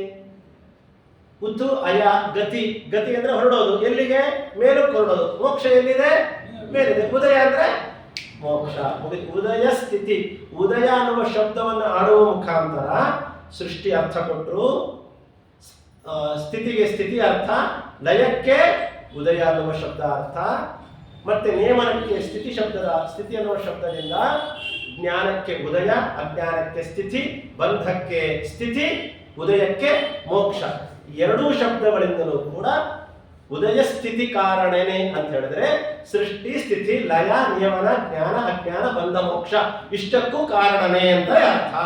ದಾಸರು ಆಚಾರ್ಯರ ಟೀಕಾಕೃತ್ಪಾದರ ಭಾವವನ್ನ ಕೇವಲ ಉದಯ ಸ್ಥಿತಿ ಅನ್ನುವ 2 ಶಬ್ದಗಳಿಂದ 8 ಕಾರ್ಯಗಳನ್ನ, ಆದಿ ಶಬ್ದವನ್ನು ಉಪಯೋಗಿಸದೆ 2 ಶಬ್ದಗಳಿಂದ 8 ಅರ್ಥಗಳು ಬರುವ 2 ಶಬ್ದಗಳು ಇಡಬೇಕಲ್ಲ. ಉದಯ ಅನ್ನುವ ಶಬ್ದವನ್ನ ಇಡದೆ ಸೃಷ್ಟಿ ಸ್ಥಿತಿ ಕಾರಣನೇ ಅಂತ ಹೇಳದೆ ಉದಯ ಸ್ಥಿತಿ ಕಾರಣನೇ ಅಂತ ಹೇಳೋದ್ರಿಂದ ಉದಯ ಶಬ್ದಕ್ಕೆ ಸೃಷ್ಟಿ ಅಂತ ಅರ್ಥ, ಲಯ ಅಂತ ಅರ್ಥ, ಜ್ಞಾನ ಅಂತ ಅರ್ಥ, ಎಲ್ಲ ಅರ್ಥ ಬರುವಂತ ಕನ್ನಡ ಶಬ್ದ, ಸಂಸ್ಕೃತ ಆಗಿರುವಂತ ಶಬ್ದಗಳನ್ನೇ ಇಡಬೇಕು ಅನ್ನುವ ಯೋಚನೆ ದಾಸರದು ಯಾವ ಮಟ್ಟದ್ದು ಯೋಚನೆ ಮಾಡಿ. ಹಾಗಾದ್ರೆ ಉದಯ ಸ್ಥಿತಿ ಅಂತ ಹೇಳೋದ್ರಿಂದ 8 ಕಾರ್ಯಕ್ಕೆ ಕಾರಣನೇ ಅಂತ ಹೇಳಿದ್ರೆ ಇದು ಭಾಗವತಕ್ಕೆ ವಿರುದ್ಧವಾದದ್ದಲ್ಲ. ಭಗವಂತನ ಭಾವವನ್ನು ಹೊರತು ಆಚಾರ್ಯರಿಗೆ ವಿರುದ್ಧವಾದದ್ದನ್ನು ಹೇಳಿಲ್ಲ, ಹೊರತು 8 ಕಾರ್ಯಗಳಿಗೆ ನಿಜವಾಗಲು ಕಾರಣನೇ ಅಂತ ಹೇಳಿ ಮುಂದೆ ಕೈವಲ್ಯದಾಯಕ ಅಂತ ಹೇಳಿದ್ರು. ಕೈವಲ್ಯದಾಯಕ ಅಂತ ಹೇಳಬೇಕಾದಾಗ ಕೈವಲ್ಯ ಅಂದ್ರೆ ಯಾವುದು? ಮೋಕ್ಷ ಅಂತ ಅರ್ಥ, ಮೋಕ್ಷದಾಯಕನಾದಂತಹ ಅಂತ ಅರ್ಥ. ಅಲ್ಲಿ ಉದಯ ಸ್ಥಿತಿ ಹೇಳ್ಬಿಟ್ರು, ಇಲ್ಲಿ ಮೋಕ್ಷ ಹೇಳ್ಬಿಟ್ರು. ಹಾಗೆ ಹೇಳಿದ್ದಲ್ಲ ದಾಸರು, ಅಲ್ಲಿ 8 ಹೇಳ್ಬಿಟ್ರು, ಮತ್ತೆ ಇಲ್ಲಿ ಮಾತ್ರ ಮೋಕ್ಷ ಅಂತ ಹೇಳಿದ್ರು. ಅಂದ್ರೆ 8ರಲ್ಲಿ ನಮಗೆ ಯಾವುದು ಬೇಕು ಅದನ್ನು ಹೇಳಿದ್ದಷ್ಟೇ, ಇನ್ನೇನಿಲ್ಲ. ಸ್ವಾಮಿ ನೀನು 8 ಮಾಡ್ತೀಯ, ಸೃಷ್ಟಿ ಮಾಡ್ತೀಯ, ಸ್ಥಿತಿ ಮಾಡ್ತೀಯ, ಲಯ ಮಾಡ್ತೀಯ, ನಿಯಮನ ಮಾಡ್ತೀಯ, ಜ್ಞಾನ, ಅಜ್ಞಾನ, ಬಂಧ, ಮೋಕ್ಷ ಎಲ್ಲ ನಿನ್ನ ಕಂಟ್ರೋಲ್ ಇದೆ ಅಲ್ವಾ. ಹಾಗಾಗಿ ಯಥಾ ಉಪಾಸತೆ ತಂ ತದೇವ ಭವತಿ ಅಂತ ಹೇಳಿದ ಹಾಗೆ ಸ್ವಾಮಿ ಈ 8ರಲ್ಲೂ ನನಗೆ ಸ್ಪೆಸಿಫಿಕ್ ಆಗಿ ಬಹಳ ವಿಶೇಷವಾಗಿ ನನಗೆ ಬೇಕಾದದ್ದು ಯಾವುದು? ಅಂಗಡಿಗೆ ಹೋಗ್ತೀವಿ, ಎಲ್ಲ ಸಾಮಾನು ಇರುತ್ತೆ, ನನಗೆ ಯಾವ್ದು ಪ್ರೀತಿ ಅದನ್ನು ತಗೊಳ್ತೀವಲ್ಲ. ಅದಕ್ಕೆ ದಾಸರಂದ್ರು, 8ಕ್ಕೂ ನೀನು ಕಾರಣನೇ ಹೌದಲ್ವಪ್ಪ, ಆದರೆ ನನಗೆ ಕೈವಲ್ಯದಾಯಕ, ಕೇವಲ ಆನಂದವನ್ನ ಕೊಡುವಂತಹ ಲೋಕಕ್ಕೆ ಕೈವಲ್ಯ. ಅದ್ಯಾವುದು? ಮೋಕ್ಷ. ಅಂಥ ಮೋಕ್ಷವನ್ನ ಕೊಡುವಂತಹ ನೋಡಿ, ಇದನ್ನ ಪ್ರತ್ಯೇಕವಾಗಿ ಹೇಳೋದ್ರಿಂದ ನನಗೆ ಬೇಕು ಅನ್ನೋದನ್ನ ಸೂಚನೆ ಮಾಡ್ತಾ ಇದ್ದಾರೆ. ಅಂದ್ರೆ ಓದುವವರಿಗೆ ನಮಗೆ ಮೋಕ್ಷ ಬೇಕು ಅನ್ನೋ ಕಾರಣಕ್ಕೋಸ್ಕರ ನಿನ್ನ ಅನುಗ್ರಹದಿಂದ ಮೋಕ್ಷವಾಗಬೇಕು ಅನ್ನೋದಕ್ಕೆ ಮೋಕ್ಷದಾಯಕ ಅಂತ ಹೇಳಿದ್ರು. ಇನ್ನೊಂದು, ಎಲ್ಲದನ್ನು ಹೇಳಿ ಪ್ರತ್ಯೇಕವಾಗಿ ಇನ್ನೊಮ್ಮೆ ಮೋಕ್ಷವನ್ನ ಹೇಳ್ತಾ ಇದ್ದಾರೆ. ಇದರ ಅರ್ಥ, ಭಗವಂತ ಸೃಷ್ಟಿ, ಸ್ಥಿತಿ, ಲಯ, ನಿಯಮನ, ಜ್ಞಾನ, ಅಜ್ಞಾನ, ಬಂಧ ಇಷ್ಟನ್ನು ಬೇರೆಯವರ ಕೈಯಲ್ಲಿ ಮಾಡಿಸ್ತಾನೆ, ಬೇರೆಯವರ ಕೈಯಲ್ಲಿ ಕೊಡಿಸಿಸ್ತಾನೆ. ಬ್ರಹ್ಮದೇವರಿಂದ ಸೃಷ್ಟಿಯನ್ನ ಮಾಡಿಸ್ತಾನೆ, ರುದ್ರದೇವರಿಂದ ಲಯವನ್ನ ಮಾಡಿಸ್ತಾನೆ, ಜ್ಞಾನವನ್ನ ಕೊಡಿಸ್ತಾನೆ, ಅಜ್ಞಾನವನ್ನು ಕೊಡಿಸ್ತಾನೆ, ಬಂಧನವನ್ನ ಕೊಡಿಸ್ತಾನೆ, ಎಲ್ಲ ಮಾಡ್ತಾನೆ. ಆದರೆ ಮೋಕ್ಷ ಮಾತ್ರ ವಿಷ್ಣುರ್ಹಿದಾತ ಮೋಕ್ಷಶ್ಚ.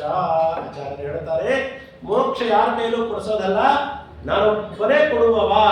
ಅದಕ್ಕೆ ಕೈವಲ್ಯದಾಯಕ ಅದನ್ನು ಪ್ರತ್ಯೇಕವಾಗಿಟ್ಟು ಜಗನ್ನಾಥದಾಸರು ಮೋಕ್ಷವನ್ನು ಕೊಡಿಸುವವ ಕೈವಲ್ಯದಾಯಕ ನಾರಸಿಂಹನೇ ನಮಗೆ ಕರುಣೆಂಬುದು ಯಾವಾಗ ಮಂಗಳವ ಅಂತ ಹೇಳಿದ್ರು. ಕೈವಲ್ಯದಾಯಕನಾದಂತಹ ನಾರಸಿಂಹನೇ ಅಂತ ಹೇಳಿದ್ರು. ನಾರಸಿಂಹನೇ ಅಂತ ಹೇಳೋದ್ರಿಂದ ಸಾಮಾನ್ಯವಾಗಿ ನಾವು ಕೈವಲ್ಯದಾಯಕ ಅಂದ್ರೆ ಮೋಕ್ಷಪ್ರದ ಅಂತ ಹೇಳಿದ್ರೆ ವಾಸುದೇವ ಅಂತ ಹೇಳ್ತೀವಿ. ಆದರೆ ಇಲ್ಲಿ ದಾಸರು ಹೇಳಬೇಕಾದಾಗ ಕೈವಲ್ಯದಾಯಕ ನಾರಸಿಂಹನೇ ಅಂತ ಅರ್ಥ ಹೇಳ್ತಾ ಇದ್ದಾರೆ. ಹಾಗಾದ್ರೆ ನರಸಿಂಹದೇವರು ಕೂಡ ಮೋಕ್ಷ ಕೊಡ್ತಾರಾ ಅಂತ ಕೇಳಿದರೆ ಕೊಡ್ತಾರೆ. ಭಗವಂತನ ಯಾವ ರೂಪಗಳು ಯಾವುದನ್ನು ಬೇಕಾದರೂ ಕೊಡ್ಲಿಕ್ಕೆ ಸಮರ್ಥವೇ. ನೇಹನ ನಾಸ್ತಿ ಕಿಂಚನ ಅದೇನು ತೊಂದರೆ ಇಲ್ಲ. ಆದರೂ ಆಯಾ ರೂಪಗಳನ್ನು ಹೇಳಿದ್ರೆ ಬಹಳ ಚೆನ್ನಾಗಿರ್ತಿತ್ತು. ಕೈವಲ್ಯದಾಯಕ ವಾಸುದೇವನ ನೆನಪಿಕರಣ ಪದಮಗೆ ಮಂಗಳವ ಅಂತ ಹೇಳ್ಬೋದಿತ್ತಲ್ಲ. ನಾರಸಿಂಹ ಅಂತಲೇ ಯಾಕೆ ಇಟ್ರು ಅನ್ನೋದಕ್ಕೆ ಮುಂದಿನ ಉಪನ್ಯಾಸದಲ್ಲಿ ನೋಡೋಣ, ಈಗ ಸಮಯ ಆಗೋಯ್ತು. ಆದ್ರೆ ನಾರಸಿಂಹನೇ ಅನ್ನೋದು ಮೋಕ್ಷಪ್ರದ ಹೇಗಾಗತ್ತೆ ಅನ್ನೋದು ಮಾತ್ರ ನೋಡೋಣ. ಮೋಕ್ಷಪ್ರದ ಹೇಗಾಗತ್ತೆ ಅಂದ್ರೆ ನೋಡಿ, ಮೋಕ್ಷ ಅನ್ನೋದು ಎರಡು ರೀತಿ ಆಗುತ್ತೆ. ಒಂದು ದಳದ್ವಯ, ಅದು ಒಂದು ಅನಿಷ್ಟ ನಿವೃತ್ತಿ ಪೂರ್ವಕ ಇಷ್ಟ ಪ್ರಾಪ್ತಿ. ಎರಡು ಕ್ರಮ. ಮೋಕ್ಷ ಅಂದ್ರೇನು? ಅನಿಷ್ಟ ನಿವೃತ್ತಿ ಆಗೋದು, ಇಷ್ಟ ಪ್ರಾಪ್ತಿ ಆಗೋದು. ಅದನ್ನ ಅನಿಷ್ಟ ನಿವೃತ್ತಿ ಆಗತ್ತೆ ಅನ್ನೋದಕ್ಕೆ ಆಚಾರ್ಯರು ನೃಸಿಂಹಾಧಿಕಮನ್ಯಚ್ಚ ದುರಿತಾದಿ ನಿವರ್ತಯೇ ಅಂತ ಒಂದು ಮಾತನ್ನ ಹೇಳ್ತಾರೆ. ಅನುವ್ಯಾಖ್ಯ ಅದರಲ್ಲಿ ಸೂತ್ರ ಭಾಷೆಯಲ್ಲಿ ಬರುತ್ತೆ. ನೃಸಿಂಹಾಧಿಕಮನ್ಯಚ್ಚ ದುರಿತಾದಿ ನಿವರ್ತಯೇ ಅಂತ ಒಂದು ಮಾತು ಬರುತ್ತೆ. ಅಂದ್ರೆ ನಮ್ಮ ಎಲ್ಲ ದುರಿತಗಳು, ಎಲ್ಲ ಅನಿಷ್ಟಗಳು ಇದು ನಿವಾರಣೆ ಆಗಬೇಕು ಅಂತಿದ್ರೆ ಇದು ನರಸಿಂಹದೇವರ ಉಪಾಸನೆಯಿಂದ ಮಾತ್ರ ಸಾಧ್ಯ. ಸೊ ಮೋಕ್ಷ ಆಗಬೇಕು ಅಂತಿದ್ರೆ ಇಷ್ಟ ಪ್ರಾಪ್ತಿ, ಅನಿಷ್ಟ ನಿವೃತ್ತಿ. ಸೊ ಅನಿಷ್ಟ ನಿವೃತ್ತಿ ಮಾಡುವ ರೂಪ ಯಾವುದು? ನರಸಿಂಹದೇವರು. ಹಾಗಾಗಿ ಅನಿಷ್ಟ ನಿವೃತ್ತಿ ಆಗದ ಹೊರತು ಇಷ್ಟ ಪ್ರಾಪ್ತಿ ಆಗ್ಲಿಕ್ಕೆ ಸಾಧ್ಯ ಇಲ್ಲ. ಹಾಗಾಗಿ ಎರಡು ರೂಪಗಳ ಕೈವಾಡ ಇದ್ದರೆ ಮಾತ್ರ ಮೋಕ್ಷ. ಅದರ ಮೊದಲನೇ ರೂಪ ಯಾವುದು? ನರಸಿಂಹದೇವರು. ಅದಕ್ಕೆ ಕೈವಲ್ಯದಾಯಕ ನರಸಿಂಹನೇ. ಅನಿಷ್ಟ ನಿವೃತ್ತಿ ಮೊದಲು, ಆಮೇಲೆ ಇಷ್ಟ ಪ್ರಾಪ್ತಿ. ಇಷ್ಟ ಪ್ರಾಪ್ತಿ ಮಾಡುವಂತಹ ರೂಪ ವಾಸುದೇವ, ಅನಿಷ್ಟ ನಿವೃತ್ತಿ ಮಾಡುವ ರೂಪ ನರಸಿಂಹ ರೂಪ. ಹಾಗಾಗಿ ಕೈವಲ್ಯದಾಯಕಕ್ಕೆ ಎರಡು ರೂಪಗಳು, ಅದರ ಮೊದಲನೇ ರೂಪವಾದದ್ದು ನರಸಿಂಹ. ಅದಕ್ಕೆ ಕೈವಲ್ಯದಾಯಕ ನರಸಿಂಹನೇ ನಮಗೆ ಕರುಣೆಗೂ ನಮಗೆ ಮಂಗಳವ ಅಂತ ಇದು ಒಂದು ರೀತಿಯಲ್ಲಿ ನಾವು ಇದನ್ನ ಚಿಂತನೆ ಮಾಡಬಹುದು. ಇನ್ನೊಂದು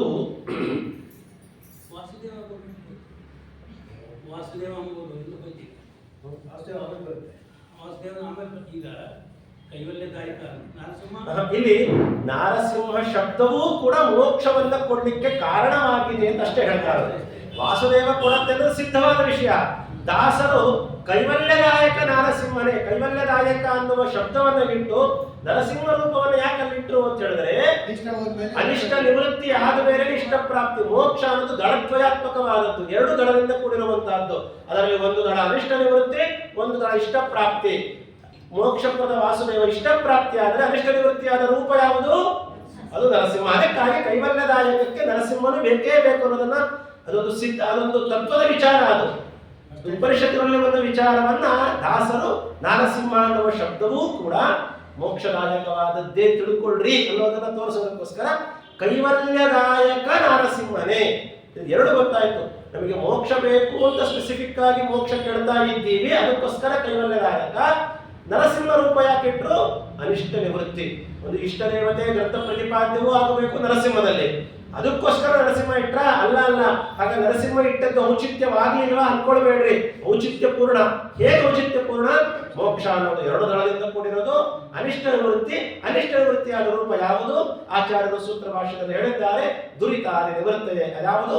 ನರಸಿಂಹ. ಅದಕ್ಕೆ ನಾರಸಿಂಹನೇ ಅನ್ನುವ ಶಬ್ದವನ್ನು ಇಡುವುದು ಔಚಿತ್ಯ ಪೂರ್ಣವಾದದ್ದು. ಇದು ದಾಸ ಅಭಿಪ್ರಾಯ. ಈಗ ನಾವು ತಿಳ್ಕೊಳ್ಬೇಕು. ಇದಾದ ಮೇಲೆ ಲಿಂಗದೇಹ ಭಂಗಕ್ಕೂ ಕೊಡ್ಬೋದು. ಲಿಂಗದೇಹ ಭಂಗ ಆದ್ರೆ ನಮ್ಗೆ ಮೋಕ್ಷ ಇದಕ್ಕಾಗುತ್ತಲ್ಲ, ಅದಕ್ಕೂ ನರಸಿಂಹದೇವರು ಅಂತ ಆಂಗು ಮಾಡ್ಕೊಂಡು ಬರುತ್ತೆ, ಮುಂದೆ ಬರುತ್ತೆ ಹೇಳ್ತೇನೆ. ಇನ್ನು ಇದರದ್ದು ಪದ್ಯ ಇನ್ನೂ ಅರ್ಥ ಮುಗಿದಿಲ್ಲ, ಅದು ಮುಗಿದೊಳಗೆ ಬರುತ್ತೆ. ಇನ್ನೊಂದು ಅರ್ಥ, ಇದು ಕೈವಲ್ಯದಾಯಕ ನಾರಸಿಂಹನೇ ನಮಿತ ಕರುಣಕ್ಕೂ ಜಮಕ ಮಂಗಳವ ಅಂತ ಹೇಳಿದ್ರು. ಇನ್ನ ನಾರಸಿಂಹನೇ ಅಂತ ಹೇಳಿ ನರಸಿಂಹ ರೂಪವನ್ನ ಇಲ್ಲಿ ಚಿಂತನೆ ಮಾಡ್ತಾ ಇದ್ದಾರೆ. ಈ ಯಾವ ನರಸಿಂಹ ರೂಪ ಅಂತ ಕೇಳಿದ್ರೆ, ನರಸಿಂಹ ಅಂದ್ರೆ ಯಾರಾಚಾರ್ಯ? ಹಿರಣ್ಯಕಶಿಪುವನ್ನು ಸಂಹಾರ ಮಾಡಿದ್ದು ಅಷ್ಟೇನಾ? ಅಷ್ಟೇ ಅಲ್ಲ. ಇಲ್ಲಿ ದಾಸರು ನರಸಿಂಹ ಶಬ್ದ ಇಟ್ಟದ್ದು ಮೂರು ರೀತಿಯ ಅನುಸಂಧಾನದಿಂದ ಇಟ್ಟಿದ್ದಾರೆ. ಒಂದು ಇಷ್ಟ ದೇವತೆ, ವಿಶಿಷ್ಟ ದೇವತೆ, ಅಧಿಕೃತವಾದ ಗ್ರಂಥ ಪ್ರತಿಪಾದ್ಯ ದೇವತೆ. ಅದು ಒಂದೇ ಅಲ್ಲ. ಮತ್ತೆ ಮೂರು ಅನುಸಂಧಾನ ಯಾವುದು ಅಂದ್ರೆ, ಮತ್ಸ್ಯಾದಿ ರೂಪಗಳಲ್ಲಿ ಬರುವಂತಹ ನರಸಿಂಹ, ಮತ್ಸ್ಯ ಕೂರ್ಮ ವರಾಹ ನಾರಸಿಂಹ. ಆ ನರಸಿಂಹ ಅನಿಷ್ಟಗಳನ್ನ ನಿವೃತ್ತಿ ಮಾಡಿ ಇಷ್ಟ ಪ್ರಾಪ್ತಿಗೆ ಕಾರಣವಾಗುವಂತಹ ರೂಪ. ಆ ನರಸಿಂಹ ರೂಪಕ್ಕೆ ನಮಸ್ಕಾರ, ನಮಿತೆ. ಇನ್ನೊಂದು ರೂಪ ಇದೆ, ಅದ್ಯಾವುದಂದ್ರೆ ಕೇಶವ, ನಾರಾಯಣ, ಮಾಧವ, ಗೋವಿಂದ. 24 ರೂಪಗಳು, ಚತುರ್ವಿಂಶತಿ ಮೂರ್ತಿಗಳು ಅಂತಿದೆ. ಆ ಚತುರ್ವಿಂಶತಿ ಮೂರ್ತಿಗಳಲ್ಲಿ 19ನೇದಾದದ್ದು ನಾರಸಿಂಹನಮ, ಅಚ್ಯುತಾನಮ, ಜನಾರ್ದನ, ಉಪೇಂದ್ರ. ಅದು ಸಿಂಹದಂತೆ ಮುಖವುಳ್ಳಂತದ್ದಲ್ಲ. ಅದು ಶಂಖಚಕ್ರ ಗದಾ ಪದ್ಮಗಳಲ್ಲಿ ವ್ಯತ್ಯಾಸ ಮಾಡಿ ಆಚಾರ್ಯರು ತಂತ್ರಸಾರದಲ್ಲಿ ತಿಳಿಸಿದಂತಹ 24 ತತ್ವಗಳಲ್ಲಿ 24 ತತ್ವಗಳಿಗೆ ಅಭಿಮಾನಿಗಳಿಗೆ ನಿಯಾಮಕವಾದಂತಹ ರೂಪ ನರಸಿಂಹದೇವರ ಒಂದು ರೂಪ ಇದೆ. ಆ ನರಸಿಂಹನನ್ನು ನಾವು ಚಿಂತನೆ ಮಾಡಬೇಕು. ಇನ್ನೊಂದಿದೆ, ಅದ್ಯಾವುದು ಅಂದ್ರೆ ಅಜಾಯ ನಮಃ, ಆನಂದಾಯ ನಮಃ, ಅಕಾರಾದಿ ಮಾತೃಕಾ ವರ್ಣಗಳು. ಮಾತೃಕಾನ್ಯಾಸದಲ್ಲಿ ಕ್ಷಂ ಲಕ್ಷ್ಮೀ ನರಸಿಂಹಾಯ ನಮಃ. ಎಲ್ಲ ಮಾತೃಕಾ ವರ್ಣಗಳಿಗೆ ಆಯಾ ಅಕ್ಷರಗಳಿಂದ 51 ರೂಪಗಳನ್ನ, ಅದರಲ್ಲಿ ಕಡೆಯದಾದಂತಹದ್ದು ಕ್ಷ ಅನ್ನುವ ಅಕ್ಷರಕ್ಕೆ ನರಸಿಂಹ ರೂಪವನ್ನು ಚಿಂತನೆ ಮಾಡಿದ್ದಾರೆ. ಆ ನರಸಿಂಹ ರೂಪವನ್ನು ಚಿಂತನೆ ಮಾಡಿದ್ದಾರೆ. ಅಂದ್ರೆ 3 ಜನ ನರಸಿಂಹದೇವರು, ಅವರು 3 ಜನಕ್ಕೂ ಅಭೇದವೇ. ಆದ್ರೆ 3 ಮನಸ್ಸಿನಲ್ಲಿ ಇಟ್ಕೊಂಡು ನರಸಿಂಹನ ಅಂತ ಇಲ್ಲಿ ಹೇಳಿದ್ದಾರೆ. ಯಾಕೆ 3 ಇಟ್ಕೊಂಡ್ರು ಅಂತ ಕೇಳಿದರೆ, ನೋಡ್ರಿ, ದುರಿತಾದಿ ನಿವೃತ್ತಯೇ ಮತ್ಸ್ಯ ಕೂರ್ಮ ವರಾಹ ನಾರಸಿಂಹ. ಹಿರಣ್ಯಕಶ್ಯಪವನ್ನು ಸಂಹಾರ ಮಾಡಿ ಪ್ರಹ್ಲಾದನ ತೊಡೆ ಮೇಲೆ ಕುಡಿಸ್ಕೊಂಡ್ರು. ಅನಿಷ್ಟ ನಿವೃತ್ತಿ ಮಾಡಿದ್ರು, ಇಷ್ಟ ಪ್ರಾಪ್ತಿ ಮಾಡುವಂತಹದ್ದು ಮತ್ಸ್ಯ ಕೂರ್ಮ ವರಾಹ ನಾರಸಿಂಹ. ಇದನ್ನ ಅಧ್ಯಯನ ಮಾಡಿದವರಿಗೆ ಅನಿಷ್ಟ ನಿವೃತ್ತಿಯಾಗಿ ಇಷ್ಟ ಪ್ರಾಪ್ತಿ ಆಗುತ್ತೆ ನರಸಿಂಹ ರೂಪ. ದಶಾವತಾರದಲ್ಲಿ ಬಂದ ನರಸಿಂಹ ರೂಪ. ಇನ್ನ ವಿಶೇಷವಾಗಿ ಚತುರ್ವಿಂಶತಿಗಳಲ್ಲಿ ಬಂದ ನರಸಿಂಹ ರೂಪ, ಅದನ್ನು ಚಿಂತನೆ ಮಾಡಬೇಕು. ಆ ನರಸಿಂಹ ಅಂತ ಹೇಳಿದ್ದಾರೆ. ಹೇಗೆ ಅಂತ ಅದನ್ನ ಯಾಕೆ ಹೇಳಿದ್ರು ಅಂತ ಕೇಳಿದ್ರೆ, ಮುಂದೆ ಇದರಲ್ಲಿ ಬರೇ ಜಗನ್ನಾಥನ ವಿಚಾರ ಮಾತ್ರ ಹೇಳಿಕ್ ಹೊರಟಿಲ್ಲ, ಜಗತ್ತಿನ ವಿಚಾರವೂ ಹೇಳಿಕ್ ಹೊರಟಿದ್ದಾರೆ. ಅಂದ್ರೆ ಬ್ರಹ್ಮಾಂಡದ ವಿಚಾರ, ಬ್ರಹ್ಮಾಂಡ ಲೋಕದ ವಾರ್ತೆ, ಲೋಕನಾಥನ ವಾರ್ತೆ. ಲೋಕದ ವಾರ್ತೆ ಇದರರ್ಥ ಜಗತ್ತಿನ ಜ್ಞಾನ ಬಂದ್ರೆ ಜಗನ್ನಾಥನ ಜ್ಞಾನ ಹೆಚ್ಚಿಗೆ ಆಗತ್ತೆ ಅಂತ ಟೀಕಾರಾಯರು ಹೇಳ್ತಾರೆ ನಮಗೆ. ಅಂದ್ರೆ ಯೋಚನೆ ಮಾಡ್ರಿ, ಈ ಬ್ರಹ್ಮಾಂಡ ಸೃಷ್ಟಿಯಾದದ್ದು 24 ತತ್ವಗಳಿಂದ. ಸೊ 24 ತತ್ವಗಳಲ್ಲಿ ಒಂದು ರೂಪವಾದಂತಹ ನರಸಿಂಹ ರೂಪವನ್ನು ಚಿಂತನೆ ಮಾಡೋದರಿಂದ ಮುಂದೆ ಬ್ರಹ್ಮ ಅಂದ್ರೆ ಭಗವಂತನ ವಿಚಾರ ಮಾತ್ರ ಅಲ್ಲ, ಬ್ರಹ್ಮಾಂಡದ ವಿಚಾರವೂ ಹೇಳ್ತಾ ಇದ್ದೇನೆ. ಆ ಬ್ರಹ್ಮಾಂಡದ ವಿಚಾರದಲ್ಲಿ ಬೇಕಾದದ್ದು 24 ತತ್ವಗಳು. ಆ ತತ್ವಗಳಿಗೆ ಅಭಿಮಾನಿ ದೇವತೆಗಳು, ಆ ಅಭಿಮಾನಿಗಳಿಗೆ ನಿಯಾಮಕವಾದ 24 ರೂಪಗಳಲ್ಲಿ ಒಂದು ರೂಪ, ಅದು ಒಂದು ನರಸಿಂಹ ರೂಪ. ಆ ನರಸಿಂಹ ರೂಪವನ್ನು ಚಿಂತನೆ ಮಾಡೋದರಿಂದ ಮುಂದಿನ ಬ್ರಹ್ಮಾಂಡದ ವಿಚಾರವೂ ಕೂಡ ಹೇಳುವುದಕ್ಕೆ ನಿರ್ವಿಘ್ನವಾಗಿ ನಡೆದಿ, ಒಂದರ್ಥ. ಇನ್ನೊಂದು ಕ್ಷಂ ಲಕ್ಷ್ಮೀ ನರಸಿಂಹಾಯ ನಮಃ. ಇದು ಅಕಾರದಿಂದ ಕ್ಷಕಾರ ತನಕ ಇರುವಂತಹ ಮಾತೃಕಾ ವರ್ಣಗಳಲ್ಲಿರುವ ನರಸಿಂಹ ರೂಪವನ್ನು ಚಿಂತನೆ ಮಾಡಿ. ಅದ್ಯಾಕೆ ಮಾಡ್ತಾ ಇದ್ದಾರೆ ಅಂದ್ರೆ, ಆಗ್ಲೇ ಹೇಳಿದೆ ಹರಿಕಥಾಮೃತ ಸಾರ ಅನ್ನುವ ಹ ಅನ್ನುವ ಶಬ್ದದಿಂದ ಹಿಡ್ಕೊಂಡು ಮುಂದೆ ಎಲ್ಲ ವರ್ಣಗಳು, ಮುಂದೆ ಮುಂದೆ ಮಾತೃಕಾನ್ಯಾಸ ಅದು ಬರುತ್ತೆ, ಸಂಧಿ ಬರುತ್ತೆ, ಎಲ್ಲ ವರ್ಣಗಳು ಭಗವಂತ ನನ್ನೊಳಗೆ ನಿಂತು ನೀನು ನುಡಿಸು, ಎಲ್ಲ ವರ್ಣಗಳನ್ನು ಕೂಡ ಹೇಳಿ ಪ್ರತ್ಯೇಕವಾಗಿ ವಿಶಿಷ್ಟವಾದದ್ದು ಕ್ಷ ಅನ್ನುವ ಅಕ್ಷರ, ಅದಕ್ಕೆ ಪ್ರತಿಪಾದ್ಯವಾದ ರೂಪ ನರಸಿಂಹ ಆದ ಕಾರಣ ಆ ನರಸಿಂಹನನ್ನು ಚಿಂತನೆ ಮಾಡೋದ್ರಿಂದ ಮುಂದೆ ಗ್ರಂಥ ನನಗೆ ನಿರ್ವಿಘ್ನವಾಗಿ ನಡೆಯಲಿ. ಎಲ್ಲ ಮಾತುಗಳು, ಎಲ್ಲ ಮಾತೃಕಾ ವರ್ಣಗಳು, ಎಲ್ಲ ಅಕ್ಷರಗಳು ಗ್ರಂಥಕರ್ತೃವಾದ ನನಗೆ ನನ್ನೊಳಗೆ ನಿಂತು ನರಸಿಂಹ ನುಡಿಸಿ ನಡೆಸಿ ಬರೆಸಿ ಅನುಗ್ರಹ ಮಾಡು. ಇದು ಅವರ ಅನುಸಂಧಾನ. ನಾವು ಈ ನರಸಿಂಹ ಮಾತೃಕಾವರ್ಣ ಪ್ರತಿಪಾದ್ಯವಾದ ಕ್ಷಕಾರಕ್ಕೆ ಪ್ರತಿಪಾದ್ಯವಾದ ನರಸಿಂಹರೂಪಿ ಭಗವಂತನೇ ಇದನ್ನ ಅಧ್ಯಯನ ಮಾಡಬೇಕಾದಾಗ, ಕೇಳಬೇಕಾದಾಗ ನನ್ನ ಬಾಯಲ್ಲೂ ಕೂಡ ಇದರ ಶಬ್ದಗಳು ಸರಿಯಾಗಿ ಬರುವಂತೆ ಮಾಡು. ಹೀಗೆ ಮೂರೂ ನರಸಿಂಹದೇವರ ರೂಪಗಳನ್ನು ಕೂಡ ಇದರಲ್ಲಿ ನಮಗೆ ದಾಸರು ತಿಳಿಸಿಕೊಟ್ಟಿದ್ದಾರೆ. ಕೇವಲ ಹಿರಣ್ಯಕೇಶ್ವರ ಸಂಹಾರ ಮಾಡೋದಷ್ಟೇ ತಿಳ್ಕೊಳ್ಬೇಡ್ರಿ, ಈ ಮೂರನ್ನು ಯಾತಕ್ಕೆ ಅತ್ಯಂತ ಔಚಿತ್ಯಪೂರ್ಣವಾದ ರೀತಿಯಲ್ಲಿ ಚತುರ್ವಿಂಶತಿ ವ್ಯೂಹವಾದಂತಹ ನರಸಿಂಹ ರೂಪ, ದಶಾವತಾರವೇ ಆದಂತಹ ಆ ವ್ಯೂಹದಲ್ಲಿ ಬಂದ ನರಸಿಂಹ ರೂಪ, ಅಕಾರಾದಿ ಮಾತೃಕಾವರ್ಣದಲ್ಲಿ ಬಂದ ನರಸಿಂಹ ರೂಪ, ಮೂರೂ ನರಸಿಂಹದೇವರ ರೂಪಗಳನ್ನ ನಾವು ಚಿಂತನೆ ಮಾಡುವುದು. ಇಂಥ ಮೂರೂ ಜನ ನರಸಿಂಹದೇವರಿಗೆ ಅರ್ಥ ಅಭೇದವನ್ನು ತಿಳಿದು ಇಂಥ ನರಸಿಂಹನಿಗೆ ನೈವೇದ್ಯ ಕರಬೇಕು ನಮಗೆ ಮಂಗಳವ. ಇದನ್ನ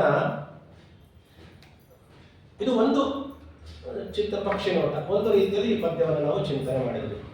ಇದೇ ಪದ್ಯವನ್ನ ದಾಸರು ಬಹಳ ಚೆನ್ನಾಗಿ ಹೇಳ್ತಾರೆ, ಅದನ್ನ ಮುಂದಿನ ಉಪನ್ಯಾಸದಲ್ಲಿ ಹೇಳ್ತೀನಿ. ಏನು ಚಿಂತನೆ ಅಂತ ಹೇಳಿದ್ರೆ, ಟೀಕಾಕೃತ್ಪಾದರ ಮೇರುಕೃತಿಯಾದಂತಹ ಶ್ರೀಮನ್ ನ್ಯಾಯಸುಧಾ ಗ್ರಂಥದ ಮಂಗಳಾಚರಣ ಶ್ಲೋಕ ಶ್ರೇಯಃ ಪದ್ಯೆ ನಿತ್ಯ ಗಣಿತ ಗುಣಮಾಣಿಕ್ಯ. ಈ ಶ್ಲೋಕದ ಟ್ರಾನ್ಸ್ಲೇಷನ್ ಕನ್ನಡದಲ್ಲಿ ಯಾವುದು ಅಂದ್ರೆ ಅದು ಹರಿಕಥಾಮೃತ ಸಾರ. ಸುಧಾ, ಕನ್ನಡದ ಸುಧಾ ಅಂತ ನಾವು ಕರಿತೀವಿ. ಯಾಕೆ ಕರಿತೀವಿ? ಸುಮ್ಮನೆ ಕನ್ನಡದ್ದಲ್ಲ, ಟೀಕಾಕೃತ್ಪಾದರು ಆ ಮಂಗಳ ಪದ್ಯದಲ್ಲಿ ಏನು ಹೇಳಿದ್ದಾರೋ ಅದೇ ಅಭಿಪ್ರಾಯವನ್ನ ಜಗನ್ನಾಥದಾಸರು ಈ ಪದ್ಯದಲ್ಲಿ ಹೇಳಿದ್ದಾರೆ. ಅದರ ಚಿಂತನೆಯನ್ನ ಮುಂದಿನ ಉಪನ್ಯಾಸದಲ್ಲಿ ನೋಡೋಣ ಅಂತ ಹೇಳ್ತಾ